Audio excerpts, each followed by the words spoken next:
Okay, good morning. I had to run and get something. I wasn't ready. I had to go get my notebook. And hold on 1 minute. Let me grab something else.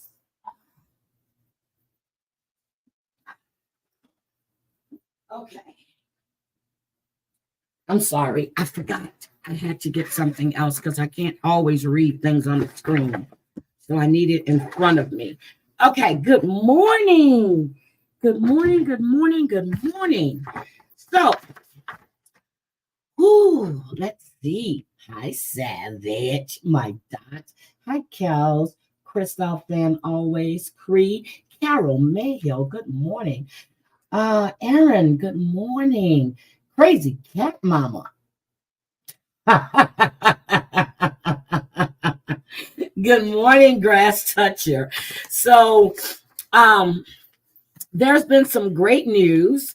There's been some fallout behind the Netflix docu-series on the Academy at Ivy Ridge. Good morning, Dirty Bitch. Cooch. Is that Dirty Bitch I saw? Cooch, I finished watching your live, the deleted live that you had of JY. Girl, tomorrow morning.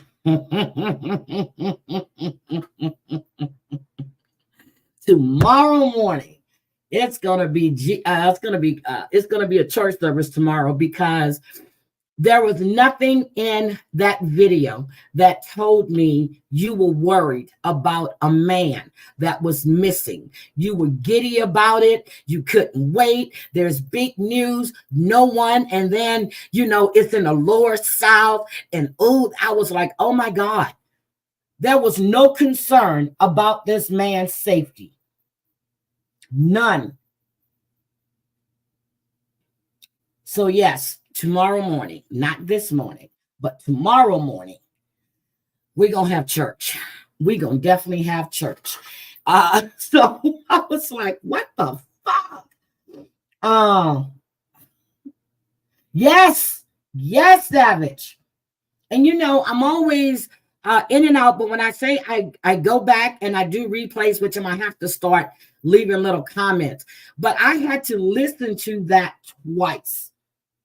Good morning, Cranky. I had to listen to that twice. So, Cooch, if you're not busy tomorrow morning, I am going to do it. You're more than welcome to come on panel, but I got some questions because there was no concern at all for Michael's safety.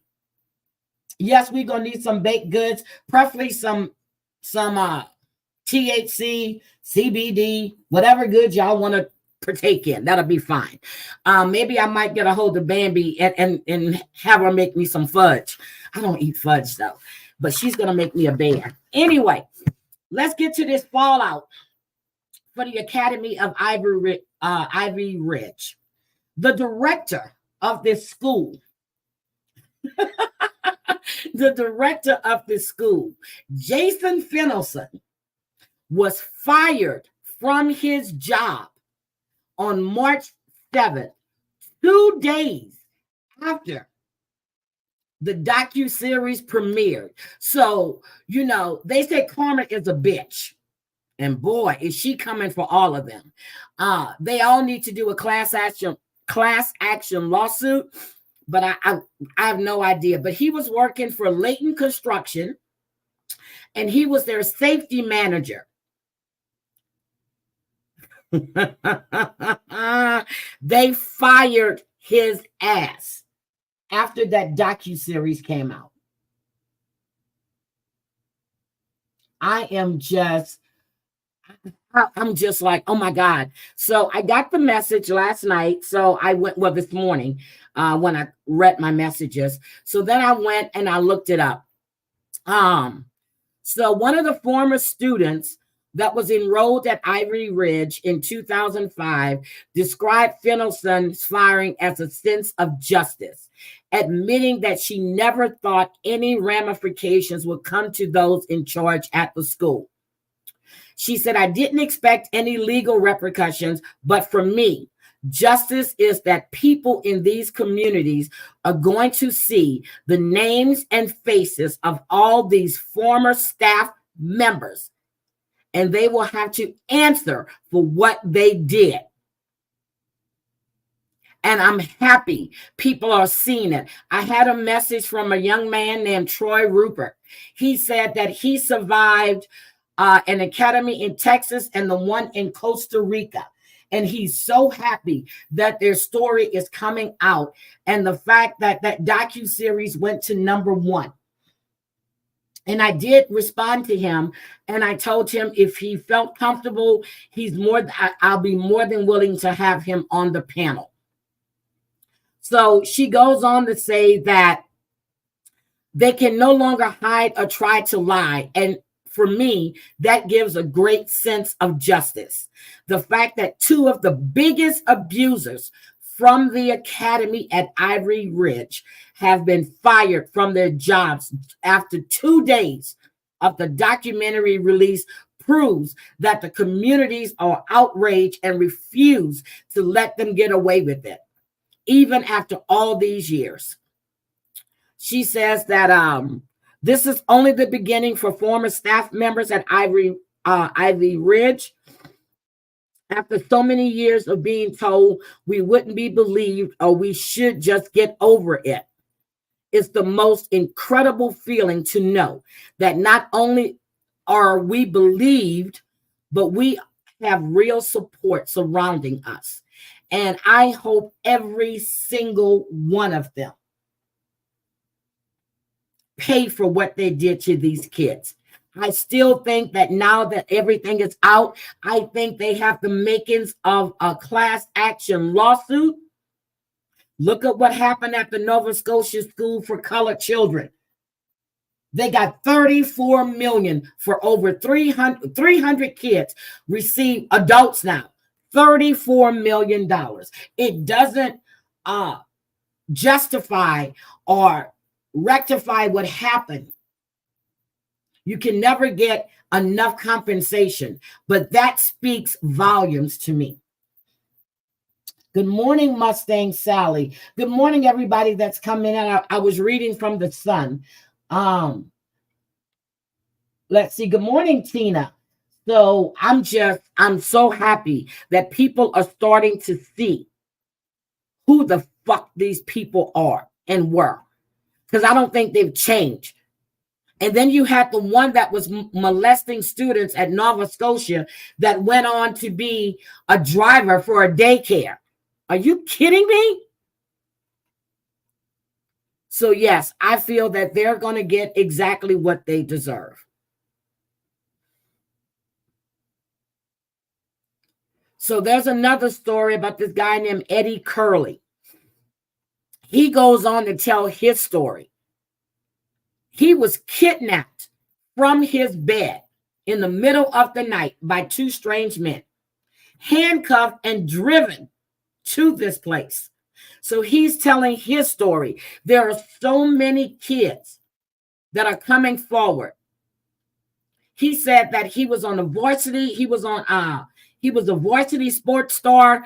When he got to the school, he was tortured physically, psychologically, and all of these people are coming forward with their stories. So, I'm happy. I'm happy that they're getting what they deserve. And guys, I am so excited now. I can wait. What? Wait a minute. What happened? Savage, are you going live today?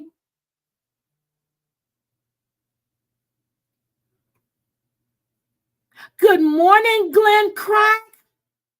Yes, I am following the Diddy lawsuits. I am. And I'm also following Russell Simmons. And I'm trying to get affidavits. So I've been pulling affidavits for the last 2 or 3 days. I have the one for Katrina Bauer, who is Elijah Vu's mom. I have the one for Stephen Michael Stearns, or whatever you want to call him, Stephen. So I pulled those, and we're going to go over those this morning. But yes, I am following them, Glenn Crack. His ass should have been Ben, everybody was laughing when he was called out by Cat Williams a long time ago. They didn't believe it. I was scared that something was going to happen to Cat, because Cat was calling out all kinds of people. All kinds of people. Then when Orlando Brown, that's his name. Oh, I can't. Okay, so Savage is going live. Yes, I can't wait. I'm gonna make sure I'm up. I'm gonna be cleaning and doing shit to make sure I'm up. But when Orlando Brown was saying, and I do believe that he's the one that effed up Orlando Brown. It was also stated that even DMX called him out. Yes, Harmony Montgomery's stepmother got parole. I heard about it, and I watched her parole hearing, and she was saying that lying got her where she's at, and you should always tell the truth. Bitch, you knew that since you were little. Okay? Yep.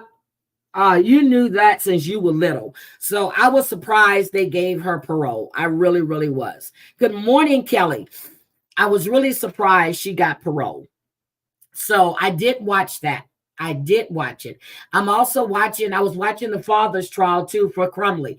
I was watching that, well, not watching, listening as I'm working. So really surprised. But I want to talk about Madeline Soto and her mother, Jennifer. Vinny Politan off of Court TV is on this shit. And this man is saying everything I said when I first heard it. Hi, Marsha E. Hi, good morning, Denver. Oh my God, Denver, I thought about you the other day.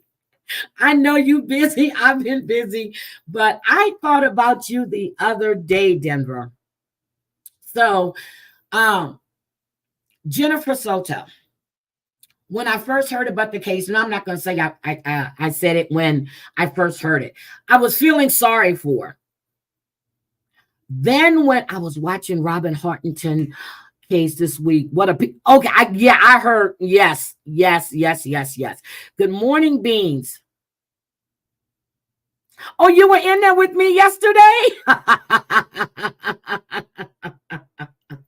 That was an upload because he did it the night before. So they opened the chat yesterday when they uploaded it. So I was in the chat. I was at work just typing. I had it on one tab and I'm just typing in the chat because I was so mad. But when I first heard it, I was feeling sorry for her. Then when I watched the interview that they did, I said, she's lying. I said, he's lying.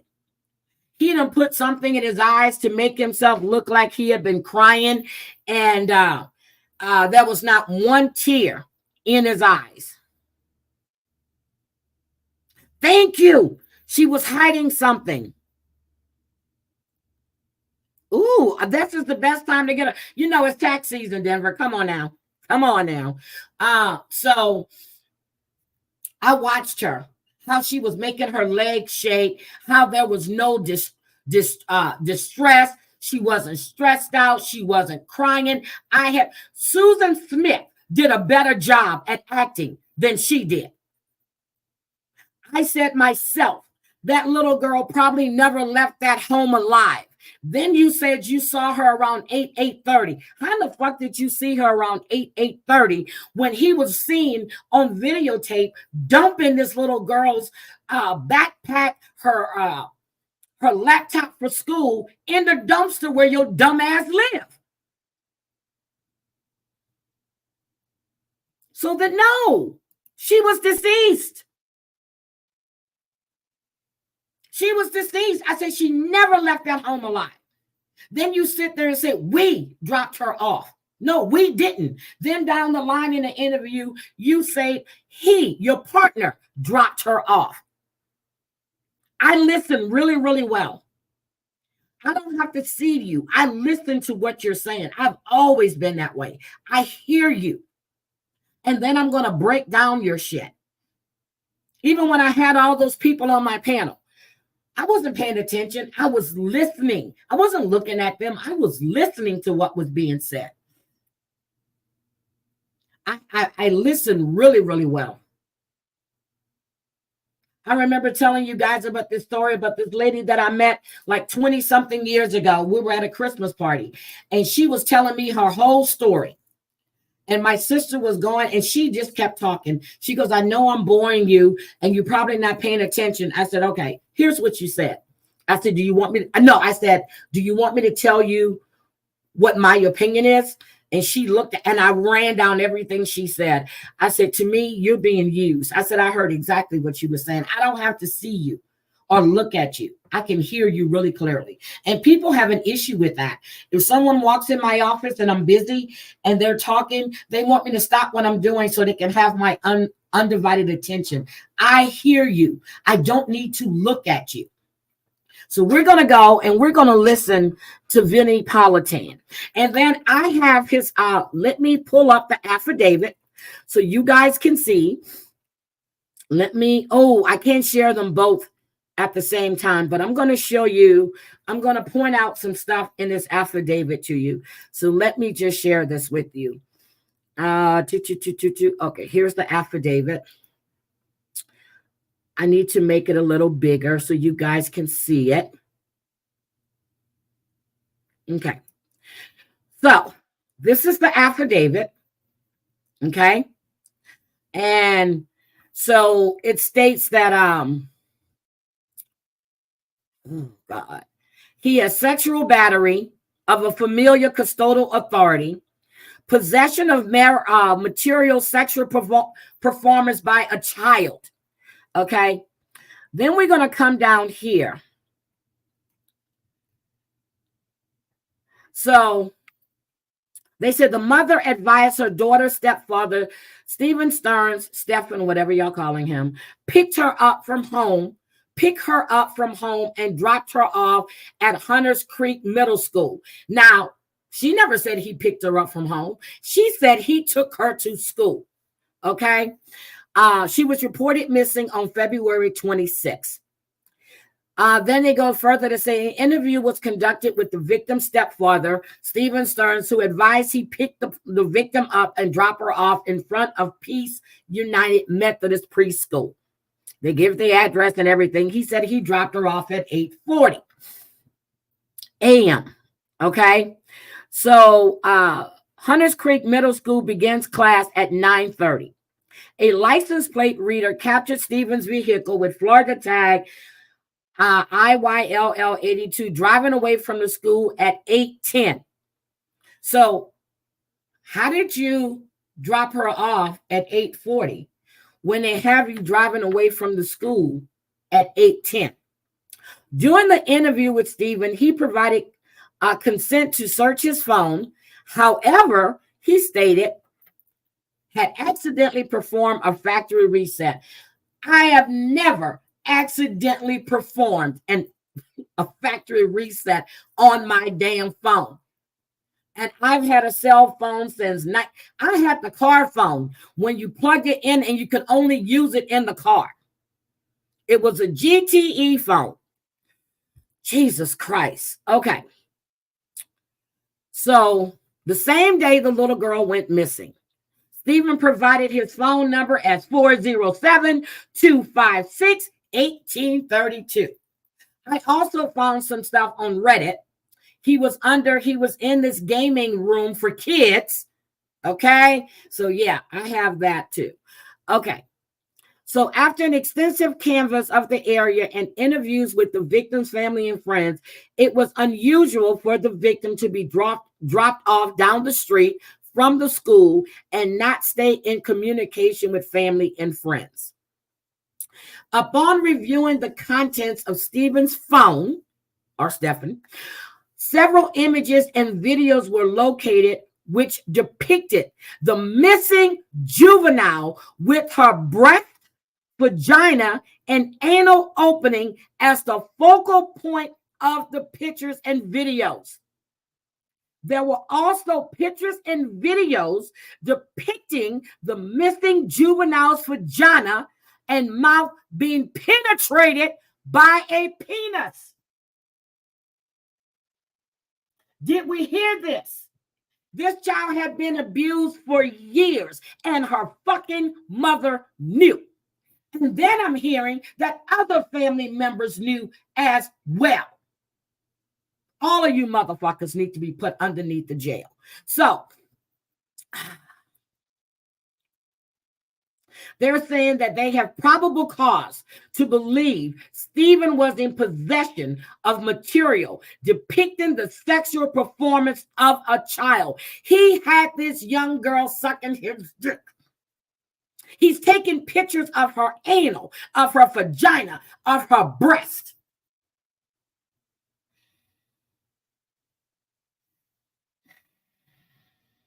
Yep, distinct markings. Okay.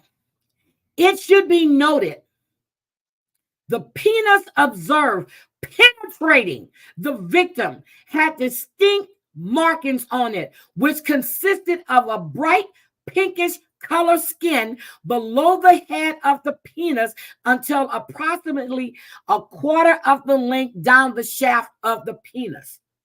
Several other pictures capturing this distinct pattern was observed on the phone. Further, as the affiant was reviewing the pictures and videos, I was observing several different pieces of clothing to include patterned underwear, shirts, blankets, and sheets. Simultaneously, detectives of the Orange County Sheriff's Office were executing a search warrant at Stephen's home. That's when they went in and took all this shit out. This address is also where the victim and her mother live. I understand now she's hiding, trying to change how she looks. Bitch, you need to go to jail. The detectives searching the residence were contacted and confirmed they found the same distinctive clothing both in Stephen's room and the victim's room. Now, there was a rumor that it was a one-bedroom and she was sleeping in the bed with her mom and Stephen, and when she was sleeping in the middle of them, don't know. This states that she had her own room. Based on the totality of the circumstances, your affiant has probable cause to believe Stephen committed a sexual battery on the victim. That is the affidavit. That is the affidavit. This man is sick. So, when I was watching Vinnie Politan, now they're not talking. The Kissimmee said that they are doing further investigations. That to me tells me this woman will be charged with something. Yep. So that's what the affidavit stated. When this girl was at whatever church it was, whatever function, she stated she wanted to run away and live in the woods. She wanted to get away from everyone. Yep, they both need to be there. I have no empathy or sympathy from her. And then you're hearing that other people knew she was being molested. What fucking people knew this? Who didn't try to get this young girl help? So let me get Vinnie Politan right now. Wait a minute. Let me get Vinnie. Okay. And okay, hold on. I had to watch it again because I was so fucking mad. See? They all need to be charged with child neglect, child endangerment. They're all complicit in this young girl's murder. They're complicit.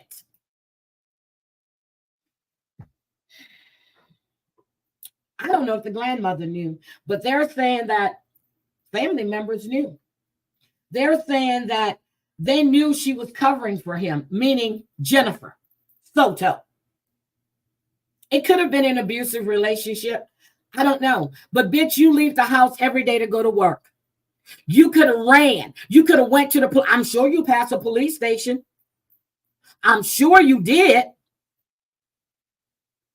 I'm sure you did.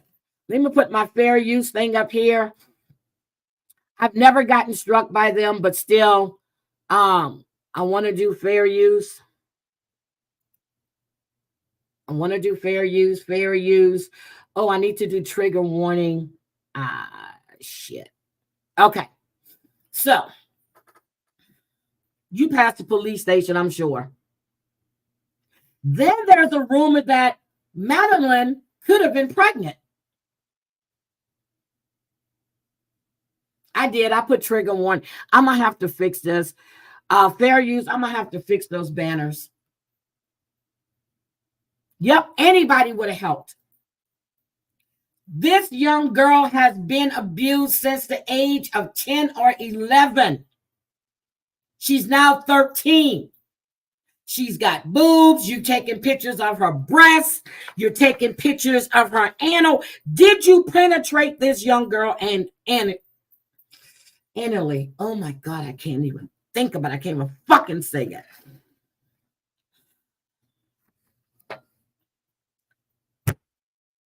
There's pictures and videos of him penetrating this young girl. Get the fuck out of here. That's why you accidentally reset your thing. Bitch, shut up. Okay, let's listen to Vinnie Politan. I can't even talk. Yep, the rumor was she was pregnant. I'm waiting for the autopsy report. I don't know if they're going to release it or if they're going to put it out there that she was pregnant. Don't know. Custody, but he's not charged with murder. He's not charged with abducting her. The mother wasn't even at her birthday party. She had to work. You couldn't plan this party on the day that you didn't have to work or earlier in. Girl, shut the fuck up. There is no way in hell I'm going to miss my child's 13th party. I have made every one of my son's graduations and pivotal moments in their lives. I have flown. I have driven. Get the fuck out of here. Get out of here. Get out of here. Just stop. He's charged for what was found on his phone. Explicit image. Yeah, he wasn't charged yet with murder. Let's make that clear.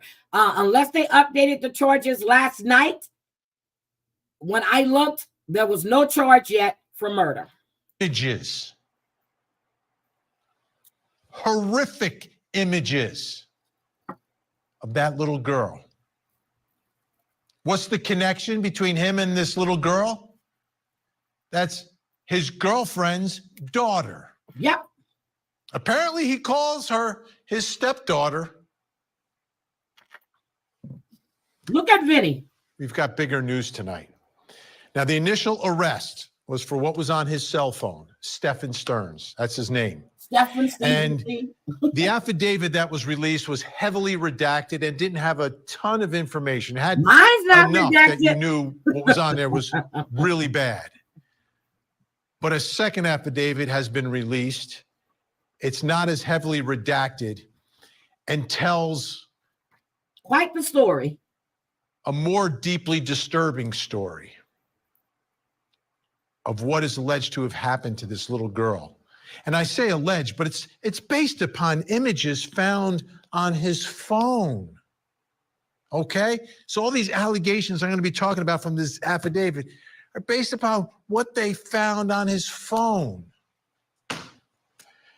Here we go. Upon reviewing the contents of Stephen's phone, several images and videos were located which depicted an apparent child. And then it references her private regions, her upper private regions, lower private regions, and the private regions behind. And the videos and pictures. There are also pictures and videos depicting an apparent child's private parts, and horrific assaults. That's all I'm going to say. Okay, so I read you those. This warrant is to charge that the act occurred on August of 2022 when the victim was 11 years old. Yep. Remember that picture I showed you of her birthday? Yep. She was 13. She was 13. She's been This goes abused back since to then. when she was 11. Based on the totality of the circumstances, your affiant, that's the detective, has probable cause to believe Stephan committed a sexual battery on the victim when the victim was under 12 years old. She's been suffering for years. Look at his face. Years. This monster's been in her house. For those of you who don't know everything that's led up to where we are now, I'm going to go through the timeline for you again. Sunday, February 25th. This is when Madeline celebrates her 13th birthday. She becomes a teenager. Most teenagers want to celebrate. And it's like a great moment. Hey, I'm no longer a kid. I'm a teenager. Yep. Now knowing what she has been through. Okay. They're saying that's a baby bump. Her face does look, but you know, teenagers, I hope that young girl was not pregnant. I hope she was not pregnant. I hope she wasn't. I really do. So let's just go here. Oh, I don't even know how she could smile. That's what I was saying too. How is she smiling? She's been enduring it for so long. Her mom wasn't there at the party because of work. Bullshit. And later that night, her mother claims that she spoke to Madeline for the last time after the party. But she lied. She said she saw her that morning in that interview getting dressed for school. Lying bitch. Next day, Madeline seen for the last time after she's dropped off near her school. Allegedly, right? Allegedly. Stearns, the boyfriend, claimed to have dropped her off a little less than half a mile away at 8:40 because she was going to be embarrassed if she was dropped off. But wait a minute. Come to find out, she couldn't even walk to school because there's a toll bridge there. So he's lied. They lied. The mother lied. He lied. Lied through their teeth. Her ass needs to go to jail. I feel nothing for her. At her school. Police suspect she was already dead at this time. February 28th, the search for Madeline begins. Wednesday night, February 28th, Stephan Stearns arrested on unrelated charges, not related to the disappearance or the homicide, but named a prime suspect in her murder. The charges at that time include sexual battery and possession of material, sexual performance by a child. This is sick stuff that he was recording on his phone, allegedly, right? Not allegedly. March 1st, Madeline's body is found off of Hickory Tree Road, 17 miles away from. Well, wait a minute. How do we know he recorded? How do we know he was the one recording? Maybe the mother was the one recording, because from what I understand, and I'm starting to believe it, she liked to watch him having sex with her daughter. Oh, yes. That's what one of the family members are now saying. Now, if you knew that and you didn't go to CPS and you didn't go to the police, we have a problem with you. We really, really do.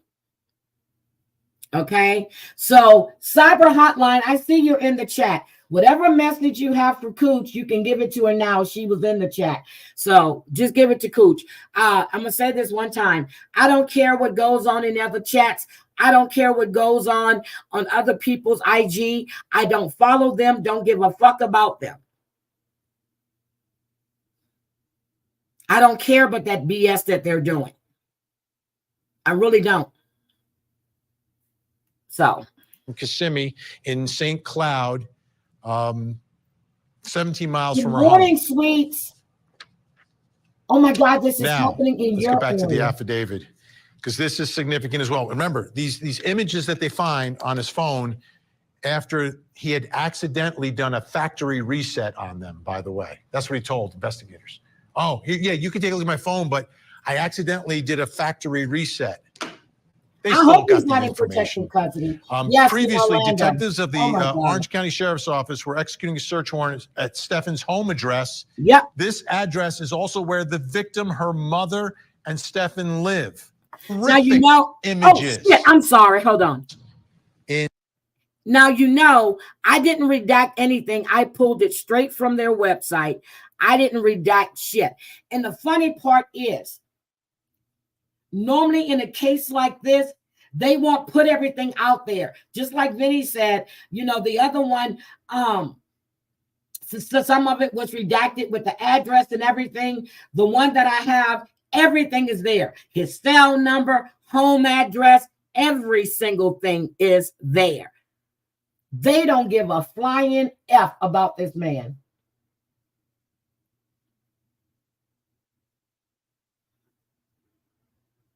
Yeah, Cooch knows what she has to do, and if you know, posting that shit don't make any sense. If you're gonna file a complaint, you just call the fucking police station, because just because somebody has a relative or whoever associated with it, if they don't have cause and if they don't find that you have a reason, they're not gonna take the fucking report. Excuse my language. I'm sorry. refers to him as the stepfather. I wonder if she called him dad. Did she call him dad? Maybe Poppy. Is this a cover? Is this trying to make it look like, oh, we're a normal family, Yep. nothing to see here?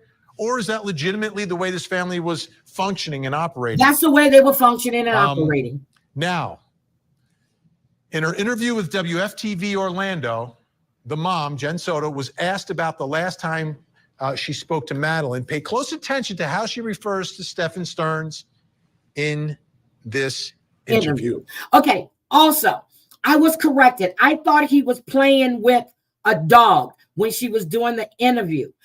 Someone came into my comments and told me he was playing with a bird. So I stand corrected. I thought it was a dog with the noise, but he was playing with a bird. I'm serious. So I just wanted to make that clear. I assumed it was a dog, and you know, when you assume, you make an ass out of you and me, and I made an ass out of myself. So it was a bird that he was playing with.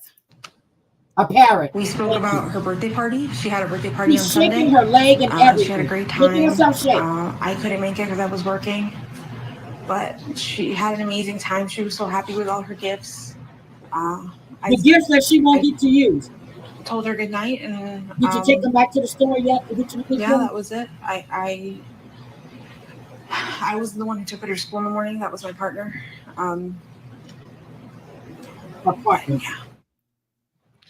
Refers to him as her partner, but he's the stepfather of the child. Also referred to him as his boyfriend. So they're not married. They're not married. No, they're not. I want to bring a special guest in Los Angeles, board-certified forensic psychiatrist, a trial expert, witness, body language expert, columnist, Dr. Carol Liebman is with us. Dr. Carol Liebman, few questions here. Let's start first with, what do you think of this relationship? The mom referring to him as the stepfather, not married, together, I guess, a couple years, maybe a few years, not a long, long time. Long enough should for we him read to anything into that? You know what? On Facebook, his name is not Facebook, on Reddit. Hold on. Let me show you. I'm gonna type his name in the chat. It's Susinet. That's his username on Reddit. I think he targeted her. I think he was looking for someone with a daughter. Somebody who didn't have enough self-esteem. Oh my God, mom got her to recant and they let him out. Oh my God, M-Wit. So that's his name on Reddit. Well, he's saying he worked at Disney. But Disney said he never worked there. And if you go and look at his name, he's talking a lot about Disney. Now, he could have worked for a contract company with the characters or whatever, but supposedly he was a friend of Goofy's or Goofy's sidekick. He's saying, go look him up on Reddit. It's still there. I think he was looking for someone with a daughter, a young daughter. Men like that have a propensity to go after weak-minded women, women with low self-esteem and everything else. She's the one that's doing all the working. He said he worked at Disney, but was he working at Disney then? Was he working anywhere when mom is going and working at, and when you cannot be at your daughter's 13th birthday party? That is a pivotal time in a young woman's life and a young man's. Okay, so there are pics of him in a Disney. So he was contracting. Disney said he never worked for them. So meaning he was working for a contract company. I wouldn't trust this bitch around no kids. So then I started looking to see about that Disney thing they did. If he was among those people, didn't see his picture, okay? Didn't see his picture. Oh, my goodness. So, okay, let's get back to this. When I heard this woman, and I didn't hear this until, night before last. I had already said the same shit she was saying. So Disney doesn't do contract companies. So he couldn't have been under another name. But they're saying he never worked there. So what is the fucking truth here? Disney is saying he was never employed by them. But if you look at his name on Reddit, you're going to see he's talking about his character working at Disney. Okay, he doesn't work there now. But what I read, they said he never worked for them. So, okay.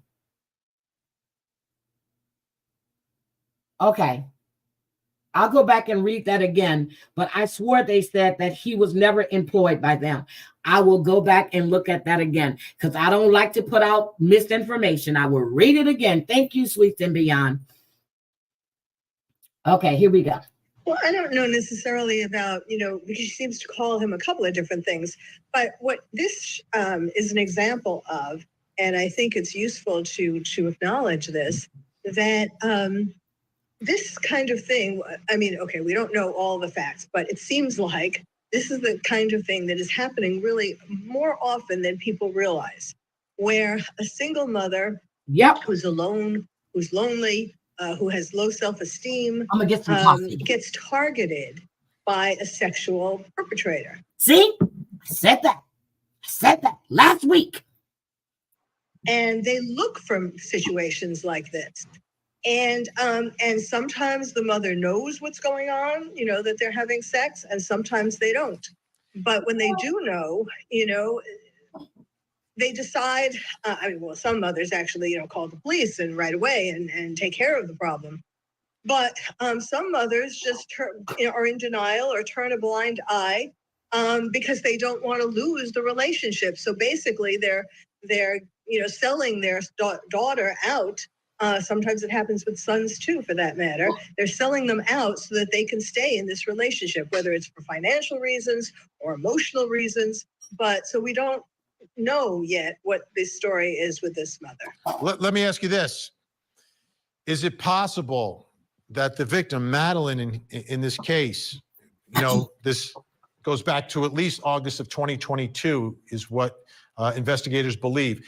Is it possible that she wouldn't tell her mom, or there wouldn't be obvious signs to a mother that this is happening in this house?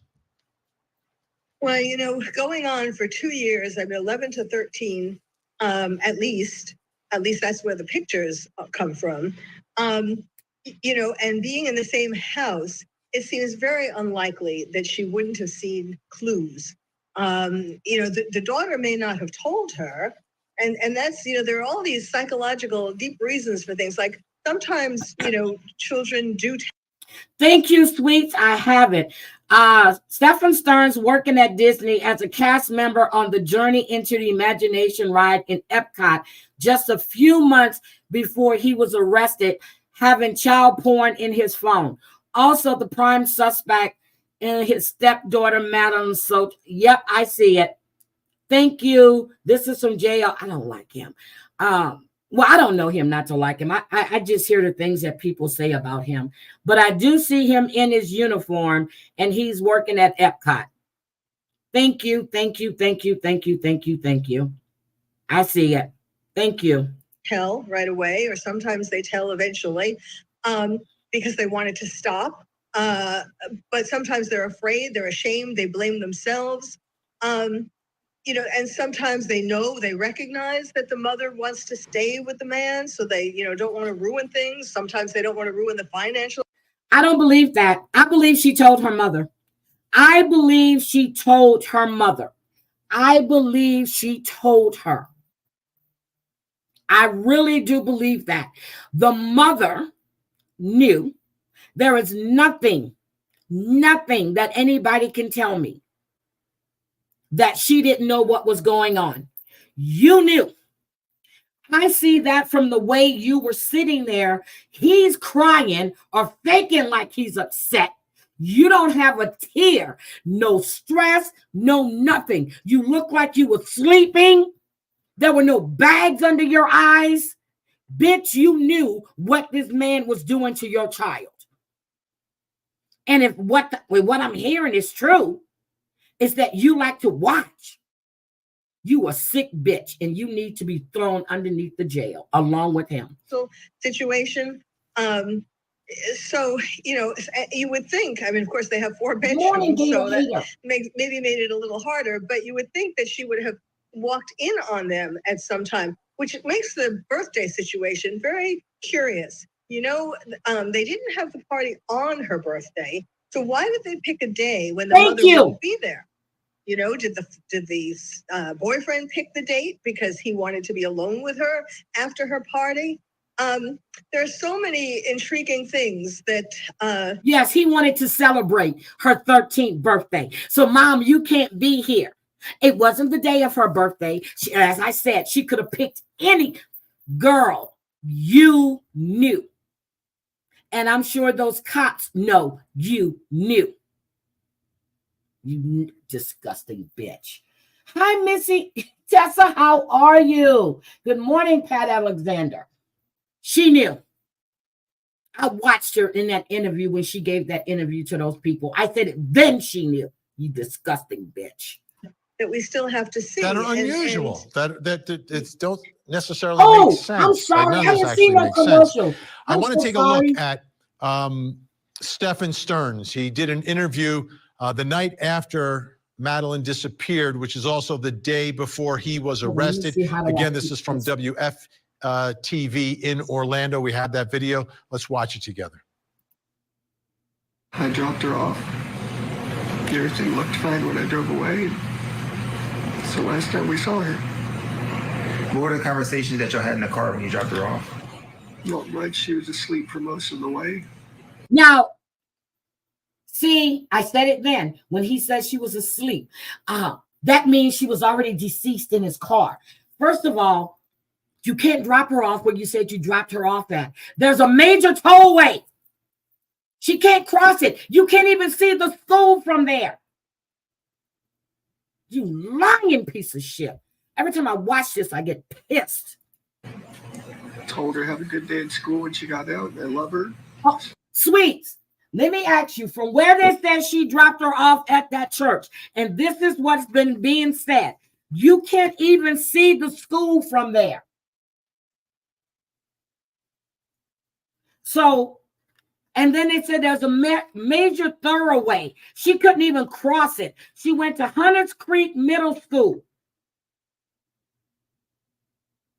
They said he dropped her off at Peace United Methodist Preschool. So it wasn't really I guess it is a church, but it's a preschool. That's where he said he dropped her off at. Because she wanted to walk the rest of the way. Because she didn't want to be embarrassed if he dropped her off. I don't believe that shit at all. Bitch. Said thanks, love you too. That was it. And so where do you think she could possibly be? I mean, this isn't, as I was told, this isn't normal behavior. This is not normal behavior. She's not the type that would just run off. Thank you, sweet. That's what was being We said. don't know where she could be. And we're scared. We just want her home. Yeah, you want her home. Are you, in a sense, blaming yourself? Yes, you should. It's hard not to. It just keeps coming in waves. This reality keeps hitting. And we don't know where she is. Or you knew what We she don't know if was. she's safe. We're just scared. We just want her home. Conflicting reports here and there. People say they see this or that. None of it's conclusive. And I haven't none of heard it's anybody helpful. was saying they seen her here or there. We just want a baby girl back. They want their baby girl back. Dr. Carol Lieberman, your thoughts?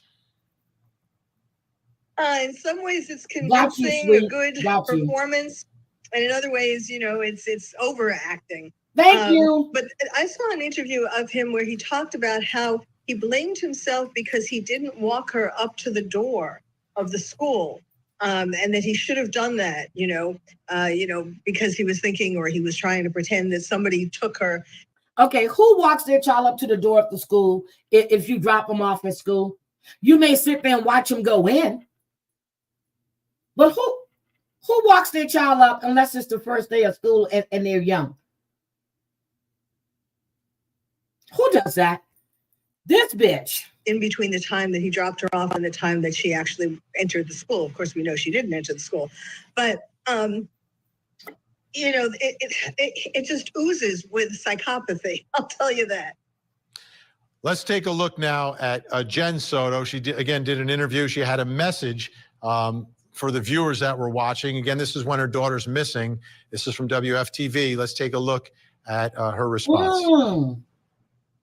We are desperate for any answers, anything that you could do to help. She's just shaking that leg. I'm making myself shake right now, guys. Please, My leg is just shaking. I am shaking right now. Girl, stop.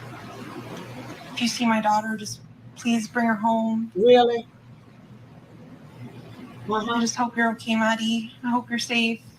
She wasn't safe inside your fucking home. She was safer outside. I just hope she's okay. Dr. Carol Lieberman, what are you seeing and hearing from mom there? Well, that also doesn't really ring true. Thank you. But it does seem like she is very sad, that she is scared and sad. Although by then she probably knew that her daughter was dead. But so it's not as phony as his, but I mean, it's more quietly phony, because there's some real emotion of being upset about what could have happened to her. She was upset because he killed her daughter and she knew it. And she was scared.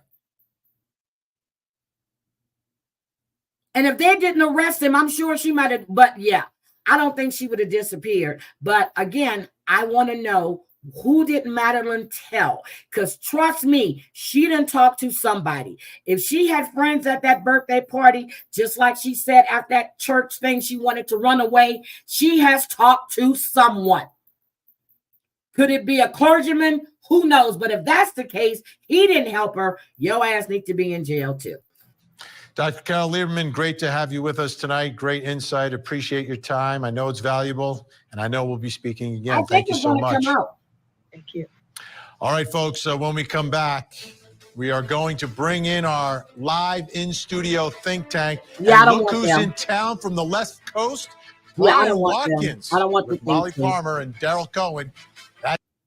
I'm calling every radio station. I'm going on the internet. I'm talking to police. You won't stop me from talking. If you have nothing to hide, right? That's what I'm hide saying. Nothing. You should go out there. Lawyers are great and we're necessary from time to time. In this instance, had mom been innocent, not guilty, but innocent, had he been certain she's been charged with nothing yet. He hasn't been charged with the murder either. He will be. A lot of people are wondering that. How long is that going to take, Brian? Well, you got to find out They're the cause of investigating. death. That's all they're waiting for. What was the cause of death of her? And I think they're going to link it back. So that's the charges are coming. They're just holding him right now on the sexual stuff. They got him dead ringer on the sexual stuff. The charges are coming. The murder charges are coming, and all they're doing is just shoring up their case. Here's what I want to know. There's the phone, right? So they've got the actual sexual assaults taking place on the phone, That's the what he's charged with. metadata. They're matching it to the house. They actually probably have times for it as well, the time that it's recorded. Am I going back and figuring out whether mom's in the house? Thank you. I mean, Thank you. That is my question. Vinny, yes. So I want to know, on this phone, you can tell if someone's holding a phone. You can tell if the phone has been stationary, if someone put it there, but then you got to have it to a point where you get everything. Now, I can see him taking a selfie with him penetrating her. You know, that's holding it down. I can see him taking the anal shots and everything else, but the torture this young girl had to endure. My thing is, was mother inside of the home? And my guess is yes. I'm sure she knew. I am positive she knew. Positive she knew. She hasn't did another interview. She hasn't screamed in disgust. She hasn't went out and said, I can't believe I trusted him with my... None of it. None of it. Bitch, you knew. Accomplice liability, complicity, always in every single case. It's not just the actor. It's somebody who assisted in some way, either before, during, or after the fact. I think that we see accomplice liability all the time. In this case, I think that mom is under intense scrutiny right now, whether she realizes it or not. No, okay, I want to take a look at something now. This was police. Sweet. On the other thing, they said it was a 3 or 4 bedroom. It was a nice home. She had her own room, and this is according to the affidavit. So let me tell you again what the affidavit said. She had her room, and they took pictures in her room and the other room. So she had her own room. She had her own room. 4012 Santa Maria Drive, number 107, Kissimmee, Florida. They found evidence in Stephen's room and the victim's room. They said it was a nice townhome. So she had her own room. This is in the affidavit. Let me tell you what size it was. Hold on a second. Okay, I'm going to play it, but I'm going to find it. But they said she had her own room. This is in the affidavit. When they were giving out information about the case, talking about some images they had of Stearns in his car with Madeline. Take a listen. Our detectives have determined that Madeline was never dropped off on the morning of February 26th near her school. Instead, we believe she was already dead at the time, and that Stephen Stearns moved her body in the early morning hours on that day. Detectives later recovered Madeline's backpack and her school-issued laptop from that dumpster. At 8:19, we have evidence that shows Stephen Stearns returning to the complex, and Madeline was visible in that vehicle. We believe she was already dead at that time. Okay, but in her interview with WFTV, Jen Soto, the mom, claims that Madeline was spotted on camera after police, as you heard, believe she's already dead. Take a listen. We dropped her off at school, close to school. She wanted to walk the rest of the way. I'm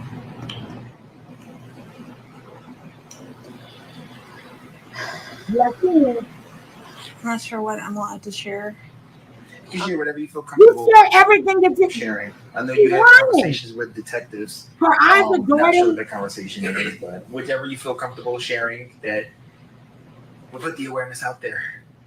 Yeah, she was spotted walking. Okay, so my question is, does she look like she's lost sleep? Does she look like she's lost sleep?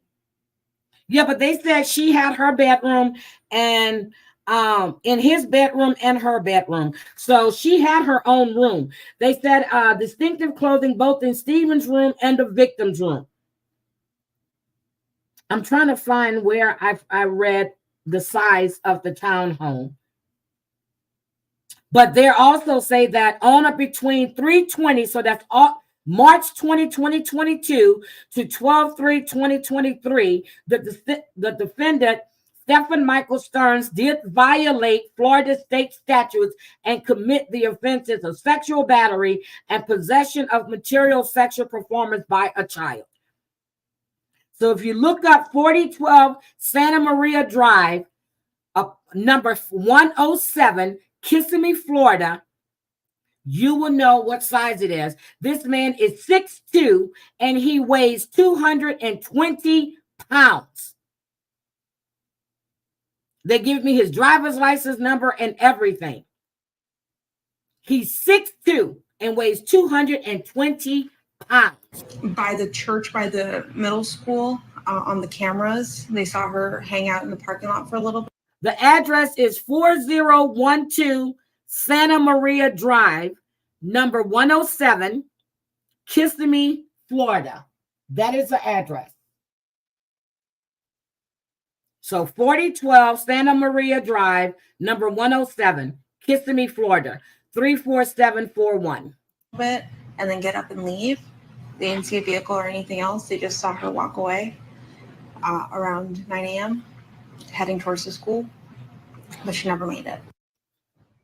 I'm confused. It seems she's getting that information from detectives, but they say that she's dead at 8:19, but they're telling her that they have video of her walking around at the church. She's lying. If you lie, you have to remember what you said, and she's not doing a very good job. Okay, let's get here. He said he dropped her off at 8:40. Then he said they have video of his car driving away from the school at 8:10. He wanted to put himself on camera. That's why he went by the school. But at 7:35, he was throwing her stuff in the dumpster at the complex where they lived. Madeline was deceased. The mother said she talked to her around 8 or 8:30. She saw her between 8 and 8:30 as she was getting dressed. You lying pieces of shit. See, that's what I'm saying. That's what I'm saying. Okay, 4 bedrooms. That's what I thought they said.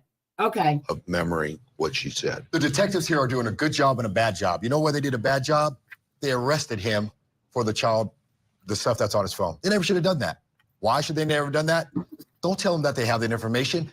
Bring him in, question him. Now they're all lawyered up. Now they're never going to talk to him about her, her missing, her whereabouts, what he did that day. What did you do to drop her off? Don't charge him. Hey, we want to bring you in. We want to talk to you about where she was. I'm gonna rehearse what happened when you dropped her off. Rehearse what happened when you dropped her off, and just give him enough rope and let him hang himself. Then hit him with all the charges. So disagree. He could have left. If he is arrested, he goes nowhere other than behind bars. Had you done what you wanted him to do, he could have left. This is not a classy guy. He may not have been able to get far, but he may have gotten. Then if he leaves, you definitely know he did it. Consciousness of guilt. Flight. Got him. You got him before don't let him fly. I mean, at the end of the day, this interview, I think it makes both of them seem as though they have no credibility. And we have to remember, this is the point where there's a missing child. Right. And she's putting out information that her daughter was seen walking. She also said we dropped her off. Yep. She did. And then my partner. And she later said, why is she saying we? Why is she saying any of this? Yeah, I mean, this is going to be. I'm understanding that's her only child. No one has said anything else about other children. I'm understanding that is her only child. Now, if I'm wrong, please let me know. But everything I've heard is all about Madeline. No siblings, no nothing.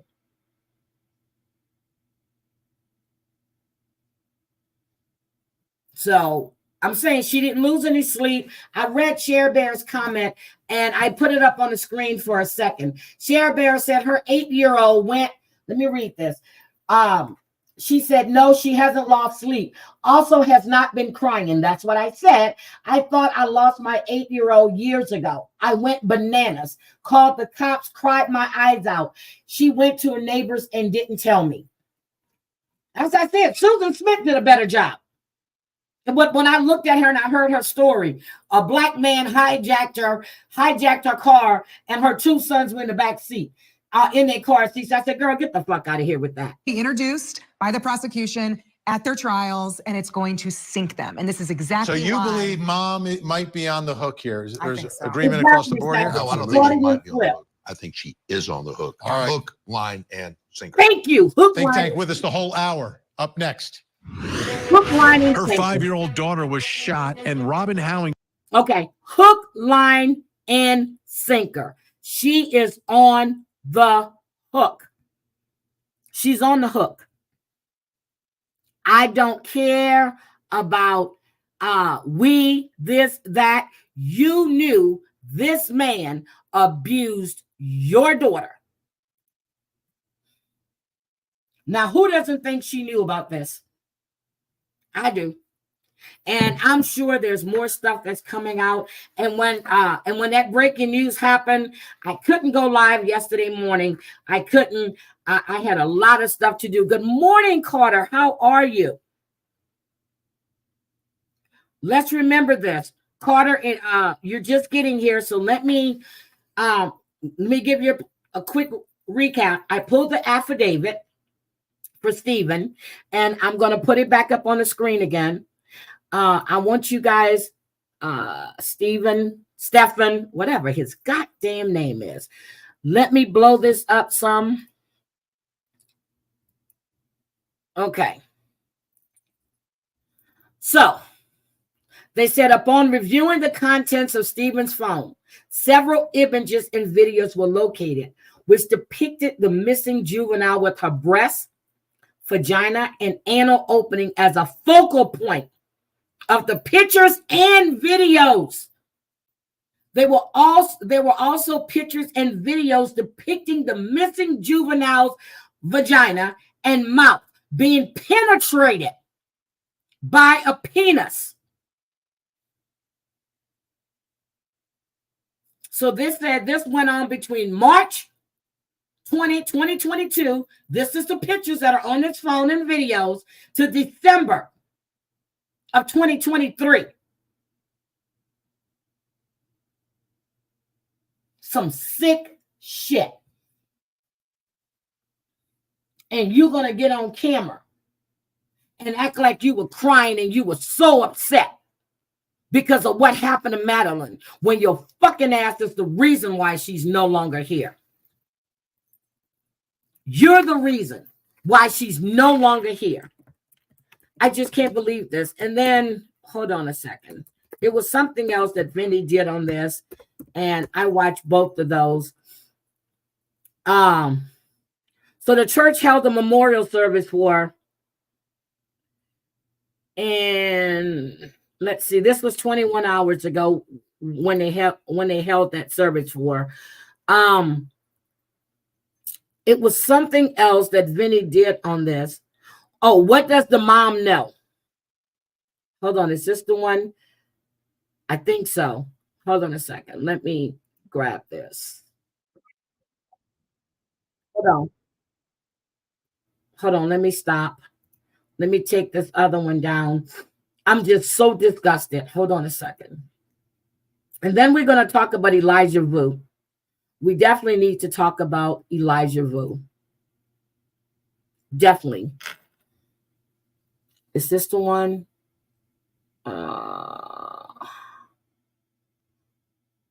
Okay. I think this is the one.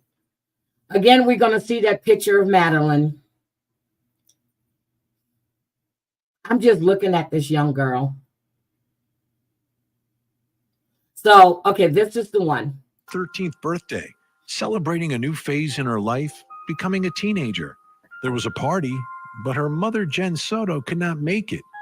But her mother's live-in boyfriend was there, Stephen Stearns, a man who had been in Madeline's life for at least a couple of years. In fact, Jen referred to him as Madeline's stepfather, even though they were not married. The next day, Jen and Stephen say Stephen gave Madeline a ride to school. They also say Madeline was embarrassed and did not want to get dropped off in front of the school, so she was dropped off at a church parking lot less than half a mile away. That's the last time they say anyone had contact with her. Okay, let's look at that again. Investigated a mile away. That's the... Wait a minute. Let's go back right here. Okay. There is the church. Parking lot less than half and gave Damn, I Madeline keep a doing ride to that. school. They also say Madeline not want to get dropped off in front of the school, so she was dropped off at a church parking lot less than half a mile away. Okay, so this is what I was looking at. So the church parking lot is here, right there. And then the school is way here.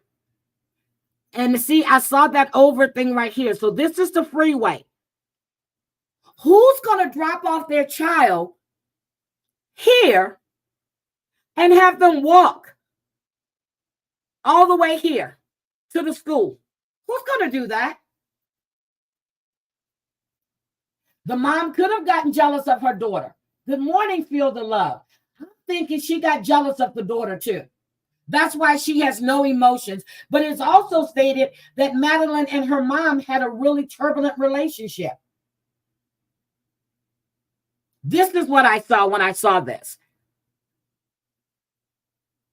So you dropped her off here and you had to walk. Get the fuck out of here. Away.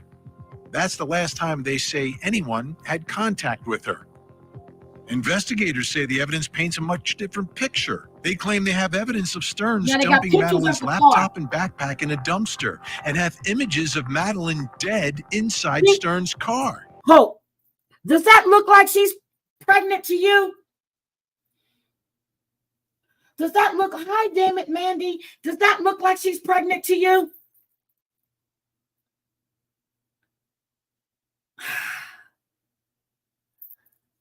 The way she's standing with her hands on her hip, she's 13. Okay, you're posing. Maybe she's showing her mom, hey, look here, bitch. I'm having his kid, something you can't do. I don't know. I'm just speculating. I'm just saying that. No matter how you put it, the child was abused. Somebody knows something. Somebody knows something. But they're saying that the mother used to watch. And I'm saying they, because other people have been posting things and putting things out. Don't know how true it is, but they said that she and her mother didn't have the best relationship. So Madeline never made it to school and was found 4 days later in some brush 17 miles from their home in Kissimmee, Florida. Trust me, Stearns was arrested after images of Madeline being sexually assaulted were allegedly found on his phone, some dating back to when Madeline was just 11. Yep, let me look. But at this point, There have been no charges related to her death. Tonight, we take a closer look at the story told by Madeline's mother, then take a look at the recovery scene. What will this autopsy reveal? All this as we investigate the tragic life and death of Madeline Soto. I don't see anything about the autopsy. Thank you for joining us tonight. It's just not fair. It's not fair what happened to this little girl. It's beyond outrageous. Tough life. She's being tortured. She was being. Now, someone at the scene, a police officer, a detective, he's being, there were pictures that were released on Facebook and Instagram of Madeline's body. And they're investigating him. The photos were released. He said it was an accident. They said there was no reason for those photos to be on his personal phone. He said he accidentally posted the pictures of her body. I don't believe that for a second. I'm trying to get to where they're showing the car. Let's go right here. Okay. And why didn't anyone know? A lot of questions tonight, but the bottom line to all of this, she only lived to her 13th birthday, and it's not fair what happened to her. Now, let's talk about Mr. Accidental Factory Reset. I love Stearns over here. I mean, this is the guy. He's in custody now because of what was on his phone. The phone that he accidentally did a factory reset I just want to see the car. on the day. We already heard that, Vinny. that I want to this, get to the explain car. it to me, please. I'd like to understand how that can be done accidentally. But I don't believe in coincidences. Happened. What happened to this little girl? One direction, and that's what's happening here. Hold on, I'm trying to find And the the question picture, is, the camera what thing for the car. happened? What? See, hopefully that right. autopsy will reveal. There's the car. Okay, there's the car. It's a Mercury. It's not a Chrysler, but yeah, it's a Mercury. There's the car. They said that she can be seen in the car, which means that little girl was already deceased. I want to know the time of death. I want to know all of that stuff because I'm sure the mother saw her daughter's body. Sure they did. I'm trying to find, wait a minute. Here it is. They say video evidence leads them to believe Madeline was already deceased 8:19 a.m. on February 26 when video footage shows Stephen Stern's car at their apartment complex and Madeline's body is visible. Ken, this was the part of that interview that confused me the most because she's referencing something about being on camera at 9 a.m. That's impossible. Do we even know if there is surveillance video at that church? It wasn't Madeline. Well, we know that there is surveillance camera at the church, but we don't have. We don't at 9 o'clock. We don't have her on that. Now, something else that we're trying to confirm right now is that we're trying to confirm. Part of the affidavit was that they have it on camera that Stefan dumped some of Madeline's items, the backpack and the laptop, in a dumpster. What we're trying to confirm now is if they were found in the apartment complex where Stern's address is listed on one of the charging affidavits. Now that's on the west, about the northwest side of Kissimmee. Unfortunately, it's a gated community, so it's not like we can all just head on in there and look for ourselves. But they have not been able to confirm, and at least we have not been able to confirm the police that that's confirmed the dumpster, but that would have been a full, because I know my daughter's in 9th grade, so she just got out of middle school. So I know middle school goes in around 9 o'clock, a little after 9 o'clock. The timing from the affidavit says that they saw the car about 7:45. It dumped the items in the dumpster, and then at 8:19 they was on camera again with what they think is Madeline inside. 8:10, they have the pictures of his car, not 8:19. He said he dropped her off at 8:40. They have him at the school, driving away from the school at 8:10. They have him dumping her stuff in the dumpster at 7:35. Read the affidavit, please. Please read the affidavit. Inside the car. I'm sorry. They believe that, at least the Orange County investigators believe that she was already dead. So there's a lot of things in here that aren't adding up that we're hoping will come clear once the investigation is revealed by Kissimmee Police. That night or early morning. Another contradiction, Shannon. Ready? Here we go. According to a WFTV report, Jen Soto told deputies she last saw her daughter 8 a.m. on Monday, February 26th, getting dressed before school. That's what she said. But first she said between 8 and 8:30 in the interview, and then she said, no, it's closer to 8. So that's what she said. That's exactly what she said. But she also told you guys in an interview she last spoke to her daughter on Sunday, February 25th. Yep. So to me, this is the biggest mystery that I have. Where's mom in the morning? Who's in the house? When could this have happened? Where was the party? What time was the party? Where was mom? Did mom speak to her in person? Did she speak to her on the phone? Any clarity on any of this, Shannon? Well, we know that her mom said that she was not at the party, and I think folks at that party confirmed that she was not there.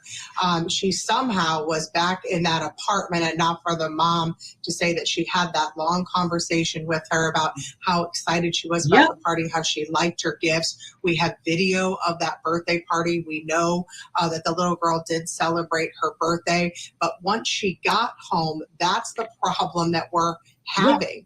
Did you say goodnight to your daughter as you told us originally, and then someone told you that he took her to school? Because then in the affidavit or the incident report, the first responding deputies, when they talked to her, she said she saw her get dressed for school.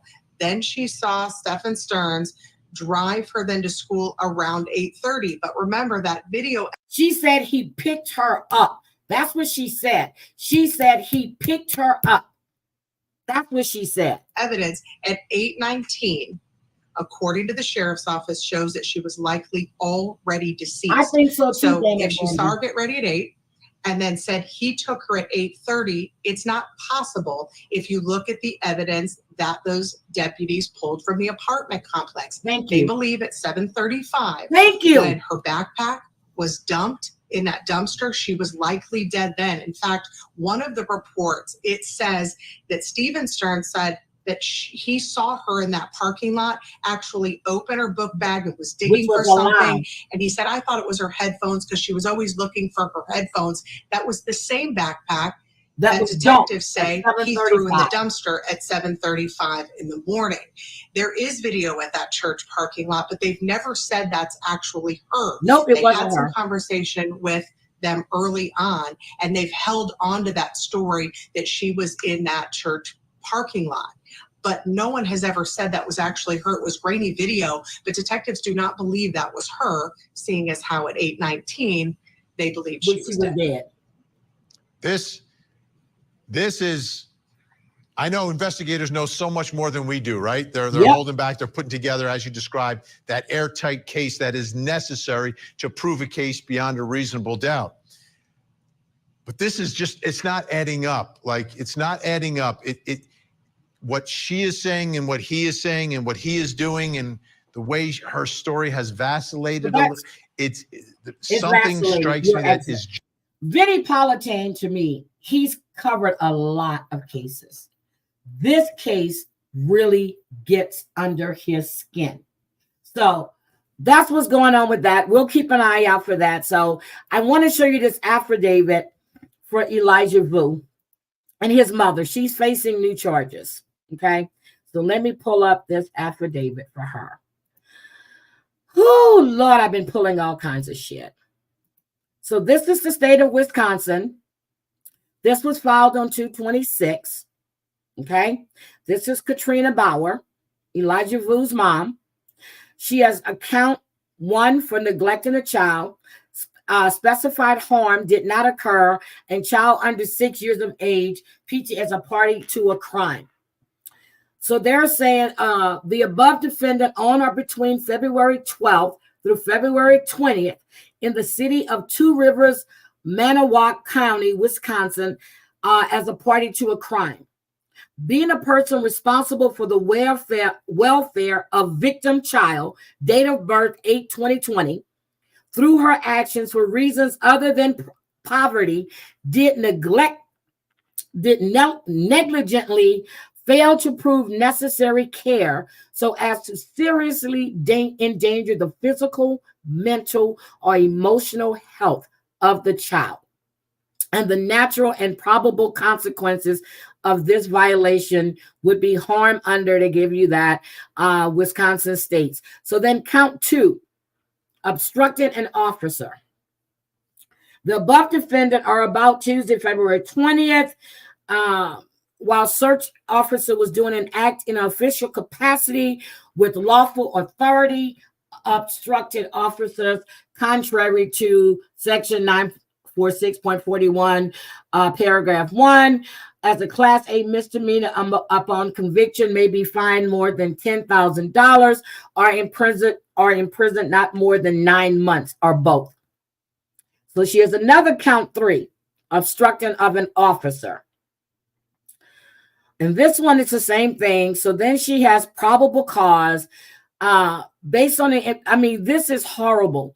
So this is her affidavit. So they grabbed search warrants. They haven't found this young child yet. She stated that Jesse Vang was the enforcer. So here's what we get here.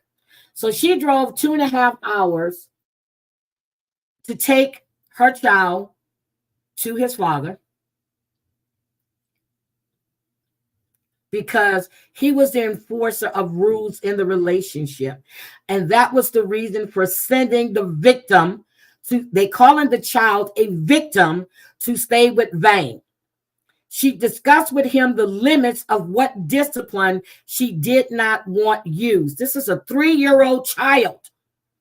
Other than that, she is fine with whatever discipline Vang enforces. She gave examples of discipline, including praying, saying he was sorry, going over the 4 rules that victim is supposed to be memorizing. 3 years old. 3 years old. You want a 3-year-old to memorize rules. Got you. Okay.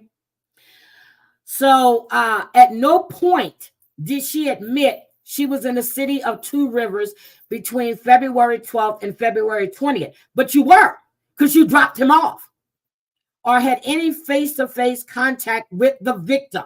Again, they're calling the child a victim. We know by now this child is deceased, okay? 3 years old. She said she was discussing behavior issues with Vang around Thanksgiving of 2023. And he said she needed to try harder to stop the behavior of a 3-year-old. A 3-year-old. Bauer stated she wanted Vang to teach victim by example on how to be a man. At 3 years old, you're going to teach a child how to be a man at 3 years old. She said the first time victim had gone to stay by Vang without her was January 2024. She said the past week was the longest time victim had stayed with Vang without her being there. Detective Glasser said while talked about this past week, she admitted she had been in Two Rivers on February 16th, but she said she wasn't there between February 12th and February 20th. She said she left Wisconsin, but was tired. Wait a minute. She said she left Wisconsin Dells around 6 or 7 p.m. and arrived in Two Rivers late at night. She saw victim on the couch, but he was tired. She said she left early morning on February 17th. She was confronted about being in Two Rivers on a different day, and she did admit she was in Two Rivers on February 14th, when she said all along she hadn't been there between the 12th and the 20th. Okay, so Vang stated, I'm going to skip that other part. Wait a minute. They said Vang, when he was questioned, he stated that they put the victim here as a punishment for his bad behavior, meaning at his house. They were trying to teach him how to be good here and good at home. Vang indicated he's trying to make him understand that going home like a privilege for him. Are you fucking kidding me? He's 3 years old. He's 3 years old. Vang stated that the victim, I hate that Elijah was disciplined using timeouts. He described the timeouts as being standing for periods of time from 1 to 3 hours. During this time, the victim Elijah was required to pray and say, "I'm sorry, mommy." Vang reported that Elijah was in timeout for the majority of the time with Vang, as it was intended as a form of boot camp.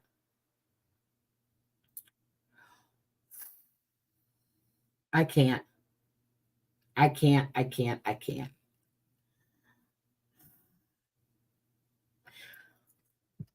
So on the morning of 2/20, Vang woke up approximately 7:30 hours and prepared his son for school.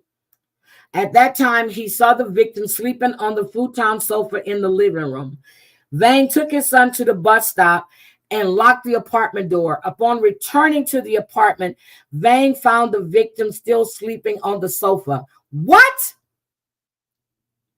Oh, his other son. He woke the victim. They ate breakfast. He reported that the victim ate some cereal. I keep saying victim, Elijah, which had frosting on one side and wheat on the other without milk. Oh, dry cereal.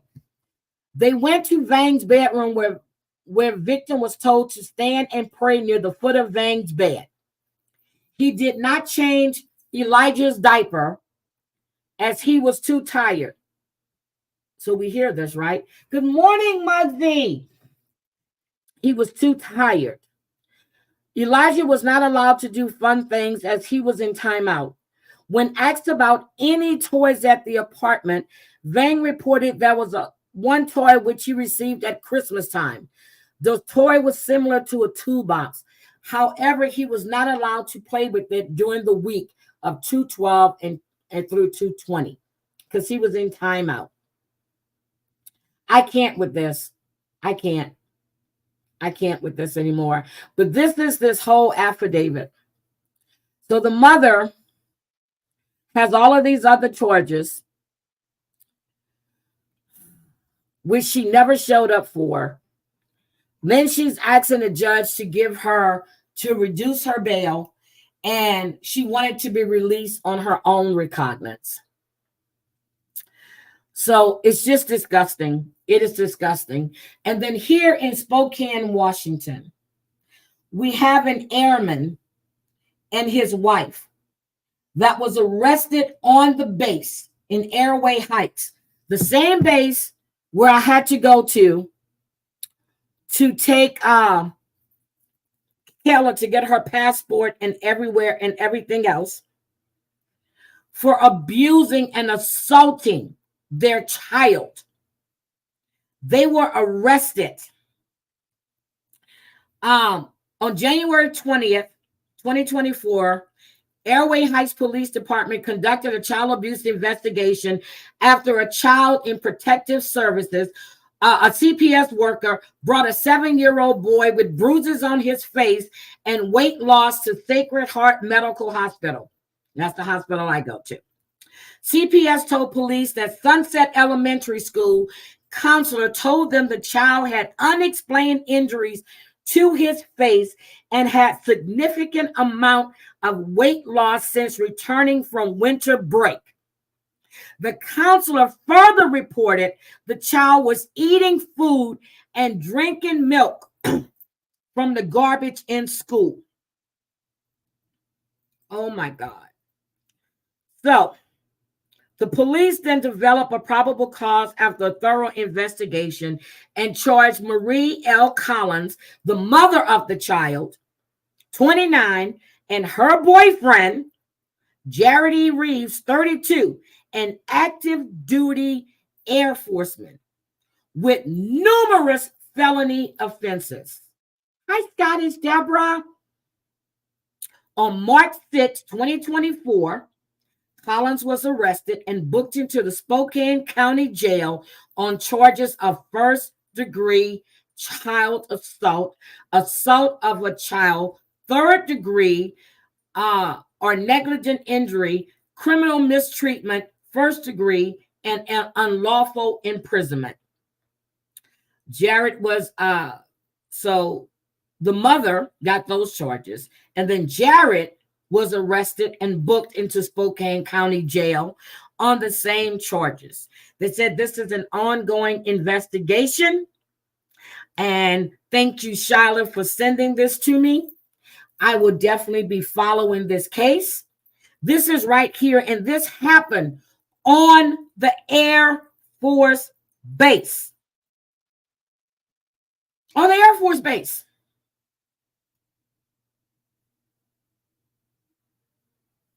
This is some shit. I'm glad someone intervened. Yes, they live on the base. The investigation was conducted. He was, oh my God, let me go back and make sure. He was arrested on the base. Airway Heights is down Highway 2, and the base is right down there. Now, there's apartments and houses all over there. It was the Airway Heights Police Department.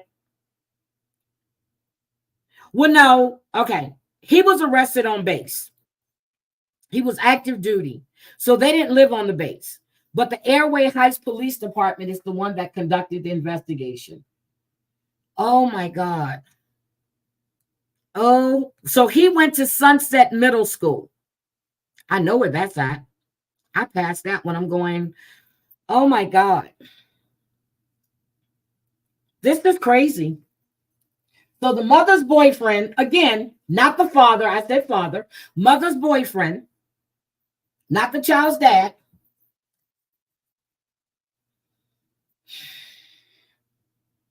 We saw when we watched Grady the other day about the human trafficking arrest they did. And there were active duty military people, and one was an MP in the Air Force.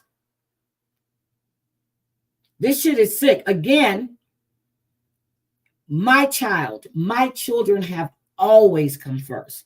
My grandkids always come first. There is no relationship that I'm willing to sacrifice my child or my grandchild for. No relationship. None. Oh, yeah, he's going to be kicked out. Military don't play that. They always say that, family first. Right, got you. They pick up. Come on now. You know how many Air Force men that are out here? Shit, they got a whole bunch over here where I live at.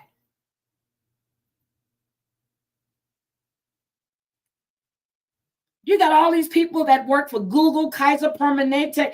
All these people are in this area. I was trying, hold on a second. Let me get you a picture of them. I have it. Hold on. I'm going to show you what they look like. Hold on. I got to go to my email. Hold on. Let me get to my email. And then we're going to discuss the 12 missing kids, but we'll do that tomorrow. Let me find this. And then we're going to talk about this man that Imani was with. We'll discuss that tomorrow as well, too. Because, okay, so this is, let me share my screen. Hi, Melinda.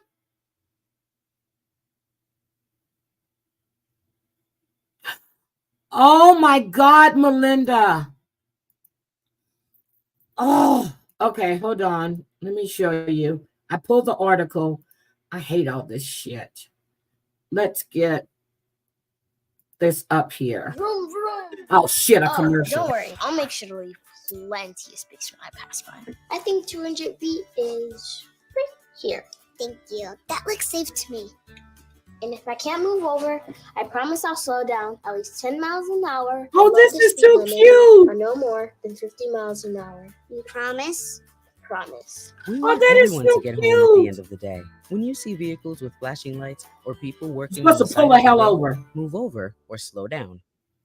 You pull over An here. Airway Heights couple is behind bars after investigators say they severely abused and neglected the woman's young son. You're looking at the two suspects here, 29-year-old Marie.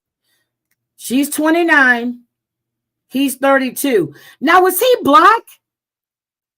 Is he black? Collins and her boyfriend, 32-year-old Jared Reeves. The reason this investigation began is because a counselor at Sunset Elementary noticed significant injuries to the boy's face and noticed he lost quite a bit of weight after returning from winter break. The counselor also reported the child was eating from the garbage at school. The state, Your Honor, short of a child death case, has not seen abuse this extreme. This is the type of case that doesn't usually end with a child being alive at the end. See, I didn't even see this. I read the article and I just said, and that's not even in the article, I am happy they intervened because who knows what would have happened to that child. Oh my God, Melinda, I need to go look that up. 10-year-old boy died at the hospital weighing 48 pounds. Oh my God. This abuse is horrific and it's extensive. The child came in body, his 7 face, his years neck, old. his back, his shoulder, his thigh, his groin, his abdomen, bruises that were consistent with being beat with a paddle, beat with a spoon, beat with cords. They said his groin too. Oh my God. Wait a minute. Is that what she said? Hold on. Let me back this up. With cords. So Collins is the Hold on. So Collins beat with a spoon, beat with cords. Let me come back here. So Collins is no, let's bruises that were consistent with being beat with a paddle, beat with a spoon, beat with cords. So Collins is the child's birth mother. Her family now has custody of the boy. Her boyfriend, Fairchild Airman Jared Reeves. Groin, his abdomen. Okay, This I did hear abuse groin. is horrific and it's extensive. The child came in body, his face, his neck, his back, his shoulder, his thigh, his groin, his abdomen. Bruises that were consistent with being beat with a paddle, beat with a spoon, beat with cords. So Collins is the child's birth mother. Her family now has custody of the boy. Her boyfriend, Fairchild Airman Jared Reeves, also appeared in court. And there are several instances of strangulation that the child oh my God discusses in his medical exam, including that he states that Mr. Reeves tried to kill him by picking him up by the neck. Oh my God. Because he wasn't brushing his teeth correctly. Both are facing several charges, including assault. Both are being held on a $250,000 bond. They're scheduled for arraignments March 19th. Oh my God. I think I'm going to have to go to that court date. I'm going to have to look that up and see what time. Oh my God. He tried to strangle this child, picked him up by the neck because he wasn't brushing his teeth correctly. No, it didn't happen overnight. Banger man. It wasn't an elderly woman. It was a young person. Good morning, Brandy D. Oh my God. March 19th. I'm going to have to put that in for a day. I got to see what time the court thing is. Maybe I can take an extended lunch. Well, I can take an extended lunch and go over there. Oh my God. I didn't even watch that. I just read the article. Oh my God.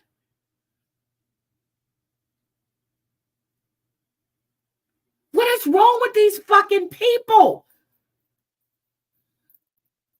March 19th. Hold on. I'm writing this down.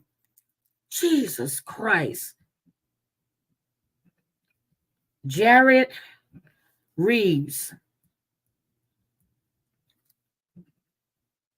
What's their name? Oh my God. Let me tell you, what's her name again? Let me get my phone. See, I was just reading the article on my phone. Jared Reeves, got him. And then her name is Collins. Marie L. Collins. I'm going to have to look them up and see on the docket what time. Oh my goodness. Now, if I get arrested because I go in there acting a damn fool, it's going to be y'all's fault. So I'm going to need y'all to bail me out, okay? This shit is crazy. Okay, guys, so what else is going on? What else is going on? Now, okay. So yesterday I was trying to listen to Brooks live and I kept getting interrupted. I was only able to pick up bits and pieces. What FOIA? Who got a FOIA? And I know Muzz is somewhere involved in that. Scuzz, whatever her damn name is. What happened?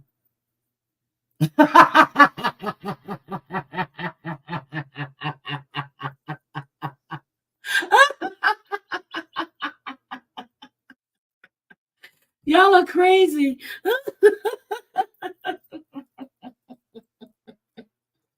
So, what happened? Who was in Brooks Live yesterday? Who can tell me what happened? Does anybody know what happened in Brooks Live with the FOIA? Because I know it was titled foyer gate or something. So I went in and I was trying to listen, and I kept getting calls. Something about was Brooke talking? Did she find out who pulled her foyers? Because I don't know. Is Maria still here? Missy Tessa, were you in there? I don't know who was in there. I know it was called Foyer Gate, and today I really don't have time to go back and listen. But it was something with foyers, and I know she was supposed to be. No, well, she had already pulled her foyers. So what foyers are we talking about? Does anybody know? Because I need to know. Okay, nobody knows. I'm going to have to go back and listen. I'll go back and listen. Because I couldn't get, I didn't understand what was going on. And then when I went, because I went in and I said hi, and then I had to leave. And then when I went back, that person was on the panel, and I definitely don't want to go in there and hear her. So that's how I figured it had something to do with her. JJ found out that Sewell pulled what? Cree. Okay, so JJ found out. Are we talking about the B? Found out that Sewell pulled. Okay, what did the switch witch pull? The foyer. Whose foyer did switch witch pull?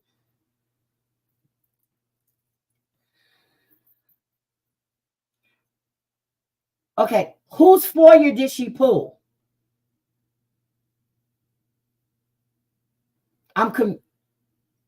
The bee. Oh, the bees foyer. Which for? Okay. Oh, Cree, I wish you would come up on panel. You don't have to show your face. You can just tell me because I can't. You type in, so I'm confused. The bees foyer. Oh my God. Maria, where you at? The bees foyer. Which foyer did she pull? Brooke, I'm gonna tell you, you gotta start beating around the bush. Because I ain't got all day. You gotta just come out and say it. I don't have all day. I be at work. Go. Give me a synopsis, please. What happened? So the bee found out that Switch Witch, her best friend, pulled her foyer. Cranky, were you in there? Because you can come up and tell me.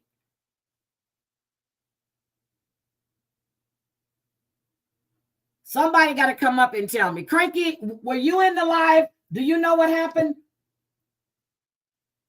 Well, shit. Well, maybe Savage. That's okay. Savage will probably have it. Don't tell me. Savage will have it. I'll get it from Savage. Okay, the bee found out that the witch pulled the foyer to. Oh shit! People got time on their hands, don't they?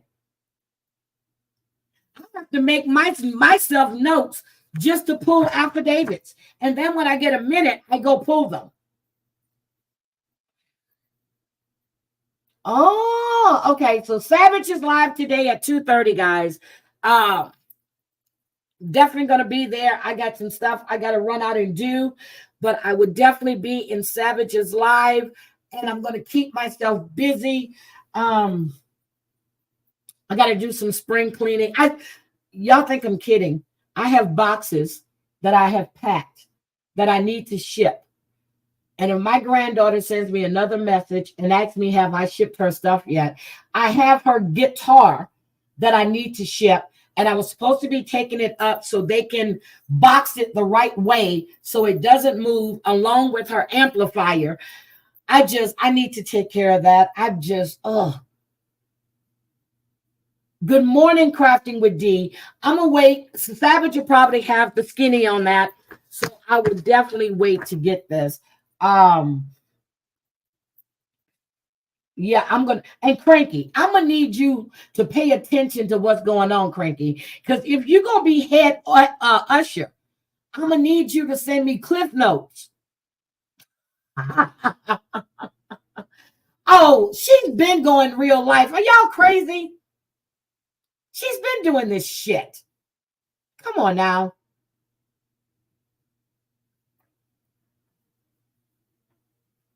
Well, I'm going to go take it there to get it boxed up, and then I'm going to ship it through the postal service because UPS doesn't go to England.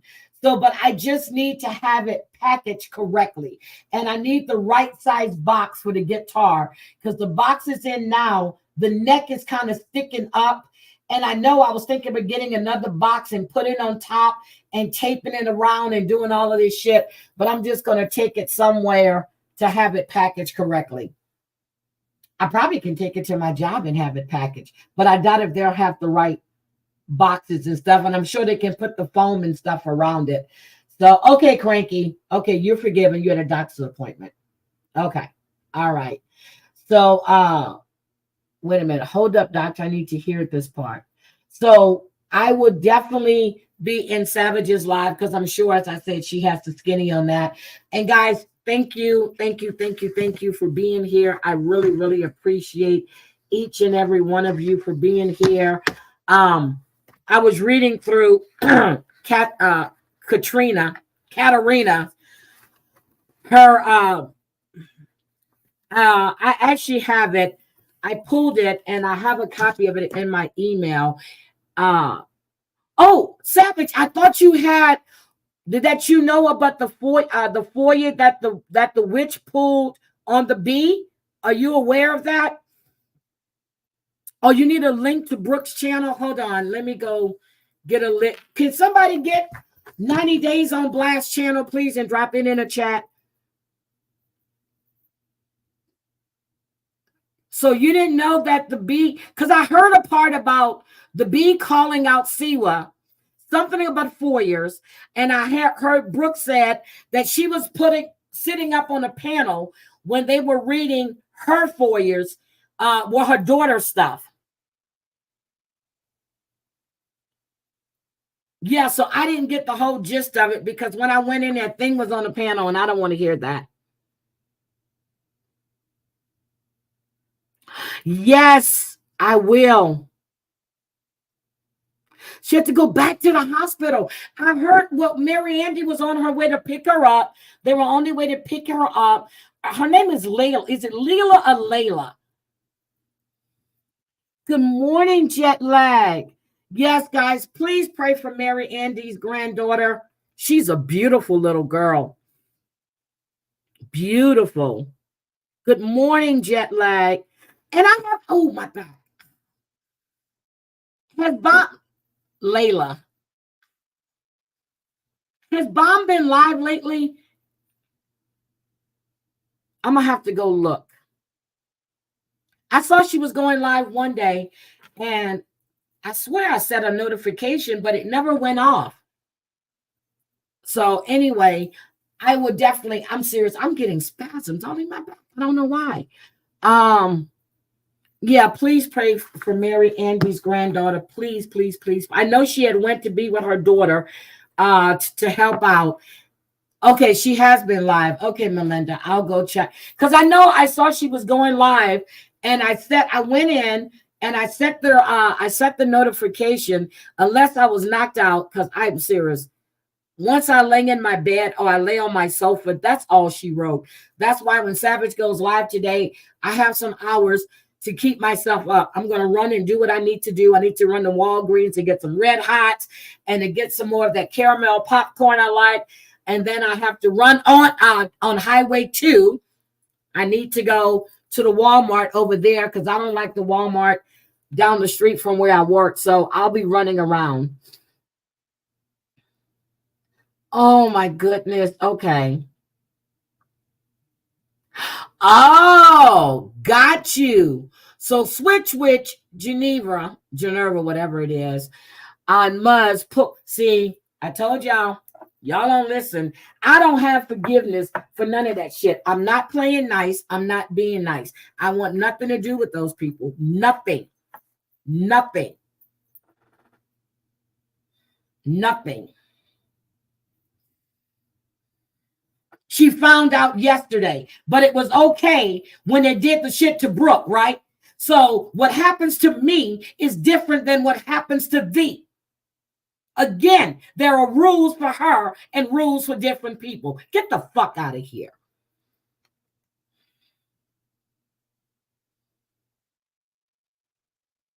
She pulled the foyer on the foyers. Oh my God. Got you. Jesus fucking Christ. Well, I showed you. I didn't even know who that woman was when I read the foyer that was pulled on T on the request. And Maria told me who she was in my chat. The fuck?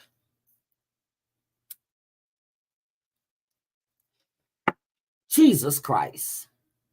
Yep, all buddies, but y'all were enemies before. You go, I go.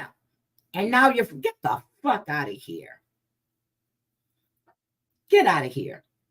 And that shit that she did, and I'm speaking on Heidi, yeah, thing on panel. The shit that thing did and probably still doing, y'all forgive if y'all want to. I understand coexisting, but I'll be damned. I'll be damned. So no. Won't. I won't even play them games. Won't even play those games. But again, you know, my enemy's enemy is now my friend. Hell to the no. Hell to the no. Get the fuck out of here with that bullshit. So I did. I need to go back and finish Brooks. Well, I need to start from where really. I'll go back. I'll play it. Is Popeye's chicken? Yes. And Clover Swiss hamburger. Oh my God. Yes.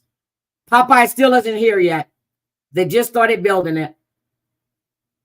I have one of the people that's on my team that works for me. She lives over there.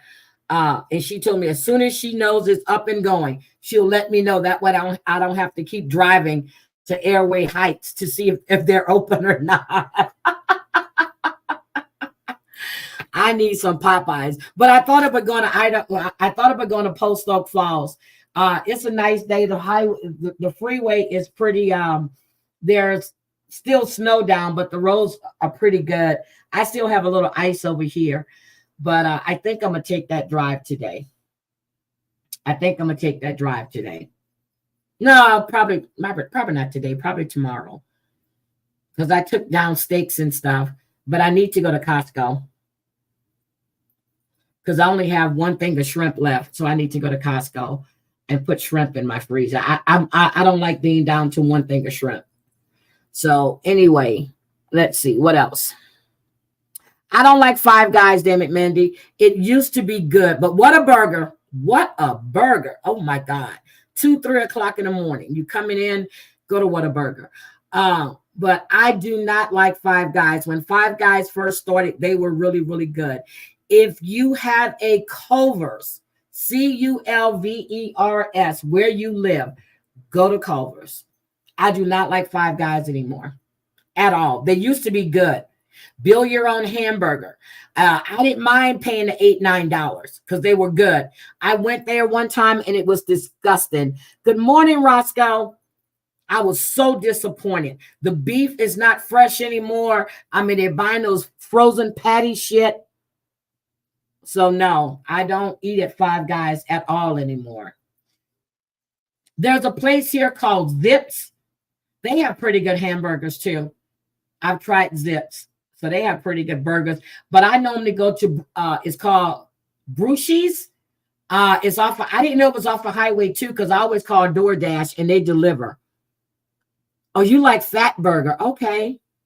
All right. Who has the best fries? McDonald's. Hands down, McDonald's. The best coleslaw? Kentucky. Best coleslaw, Kentucky.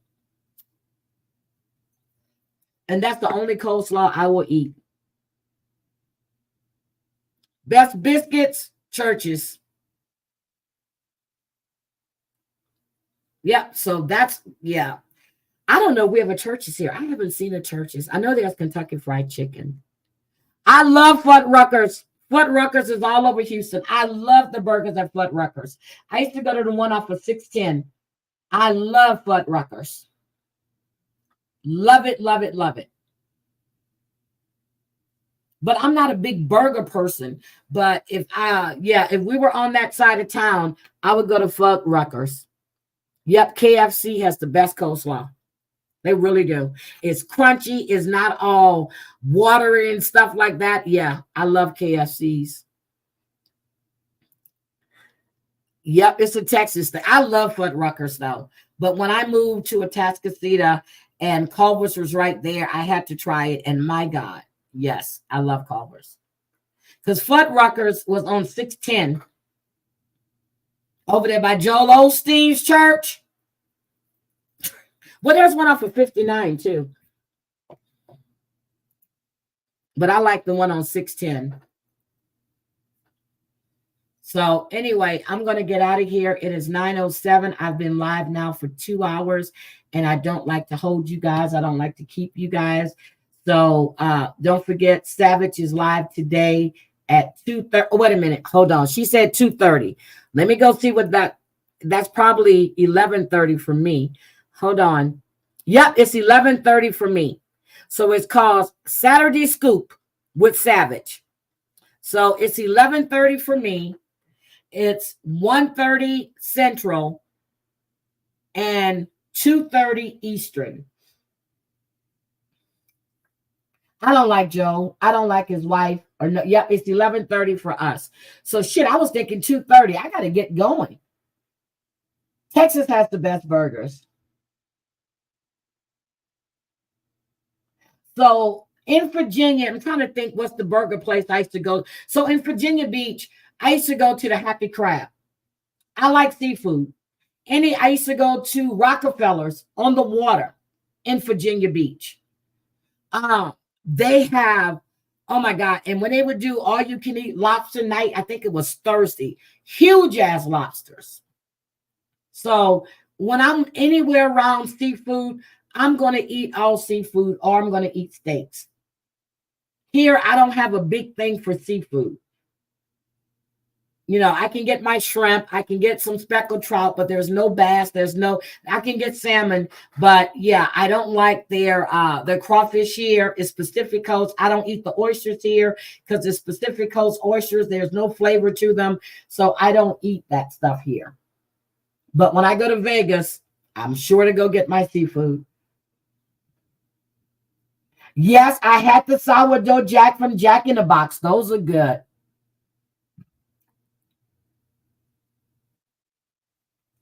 There's really good restaurants in Virginia Beach. Really, really, really good restaurants in Virginia Beach. It's around water. Really good restaurants in Maryland. Really good restaurants in DC.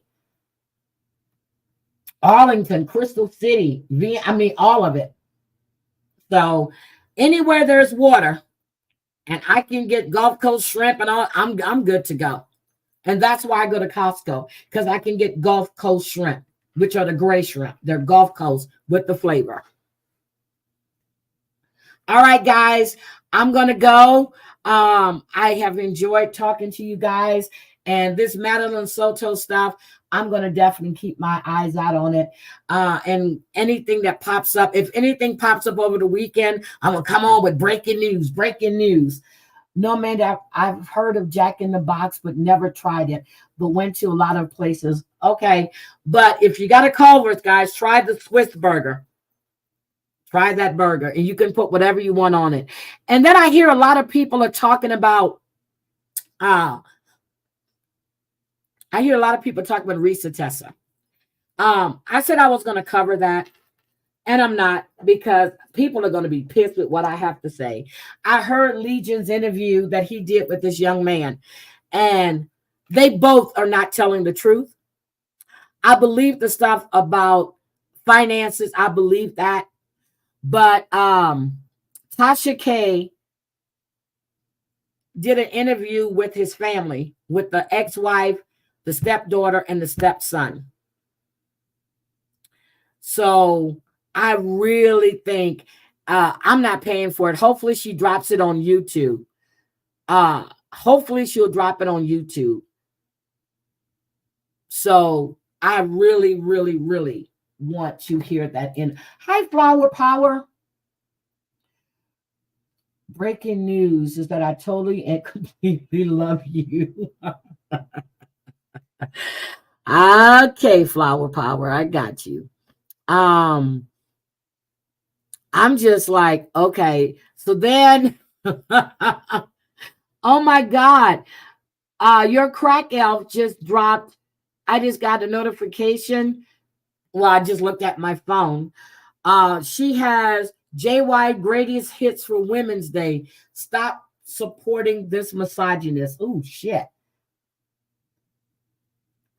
Yolanda, okay, so this is the one that Kate Selena at the hotel, well, at the motel hotel. I remember when they put it up there and they were trying to talk her out of the room. I remember watching that whole standoff situation. And it's I don't think she's going to ever get out. I understand that the husband and the in-laws are now talking again. They didn't like the fact that he married her. You got to remember, I was in Houston, you know, that was big in Texas. That was big thing in Texas. I don't think Yolanda deserves to get out. I think she's exactly where she needed to be at. I don't think it was an accident. Selena had fired her. She had caught her stealing, and she told her that she was going to give her everything. She lured her to where she was to K her. That's what she did.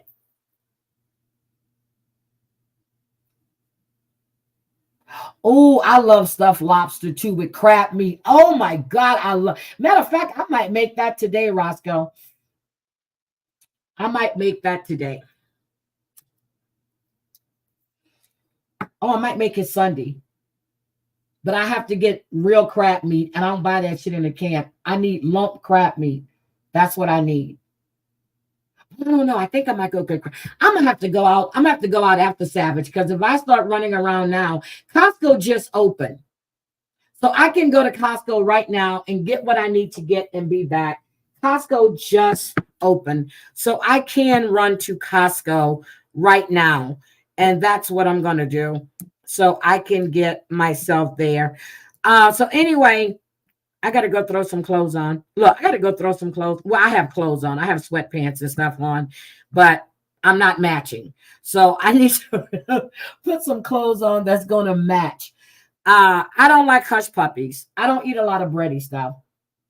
Hi, Jody. Oh, you're in Arizona. How's your mom?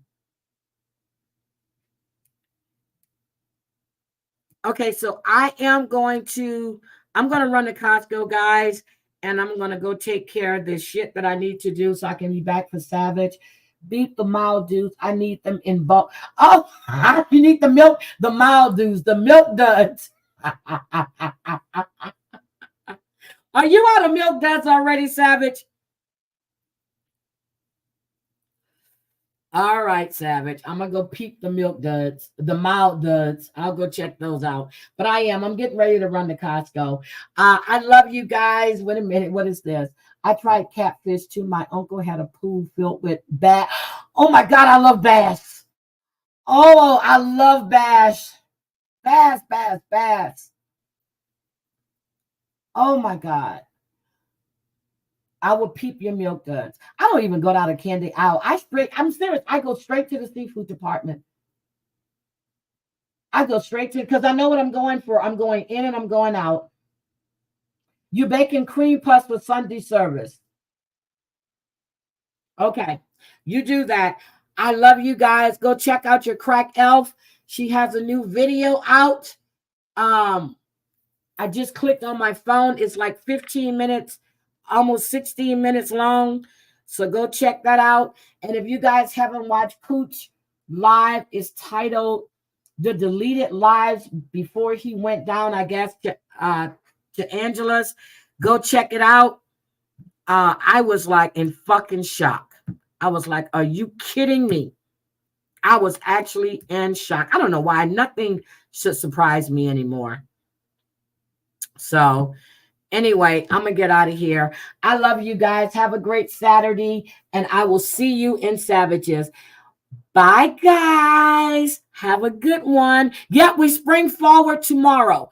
Tomorrow to tonight. You have to set your clocks an hour ahead. The only one I'm going to have to set is my watch, because everything else will do it itself. We lose an hour. Yes, we do. That has gone by so fast. We lose an hour. Good morning, Danny. I just got your message. Good morning. So I would definitely, oh, wait a minute. Call me. What? Call me Heidi. Okay, I will. All right, guys. I'll talk to you later. Have a great day. Thank you all for coming. Let me type that in here. And I will see you tomorrow morning. Bye, guys.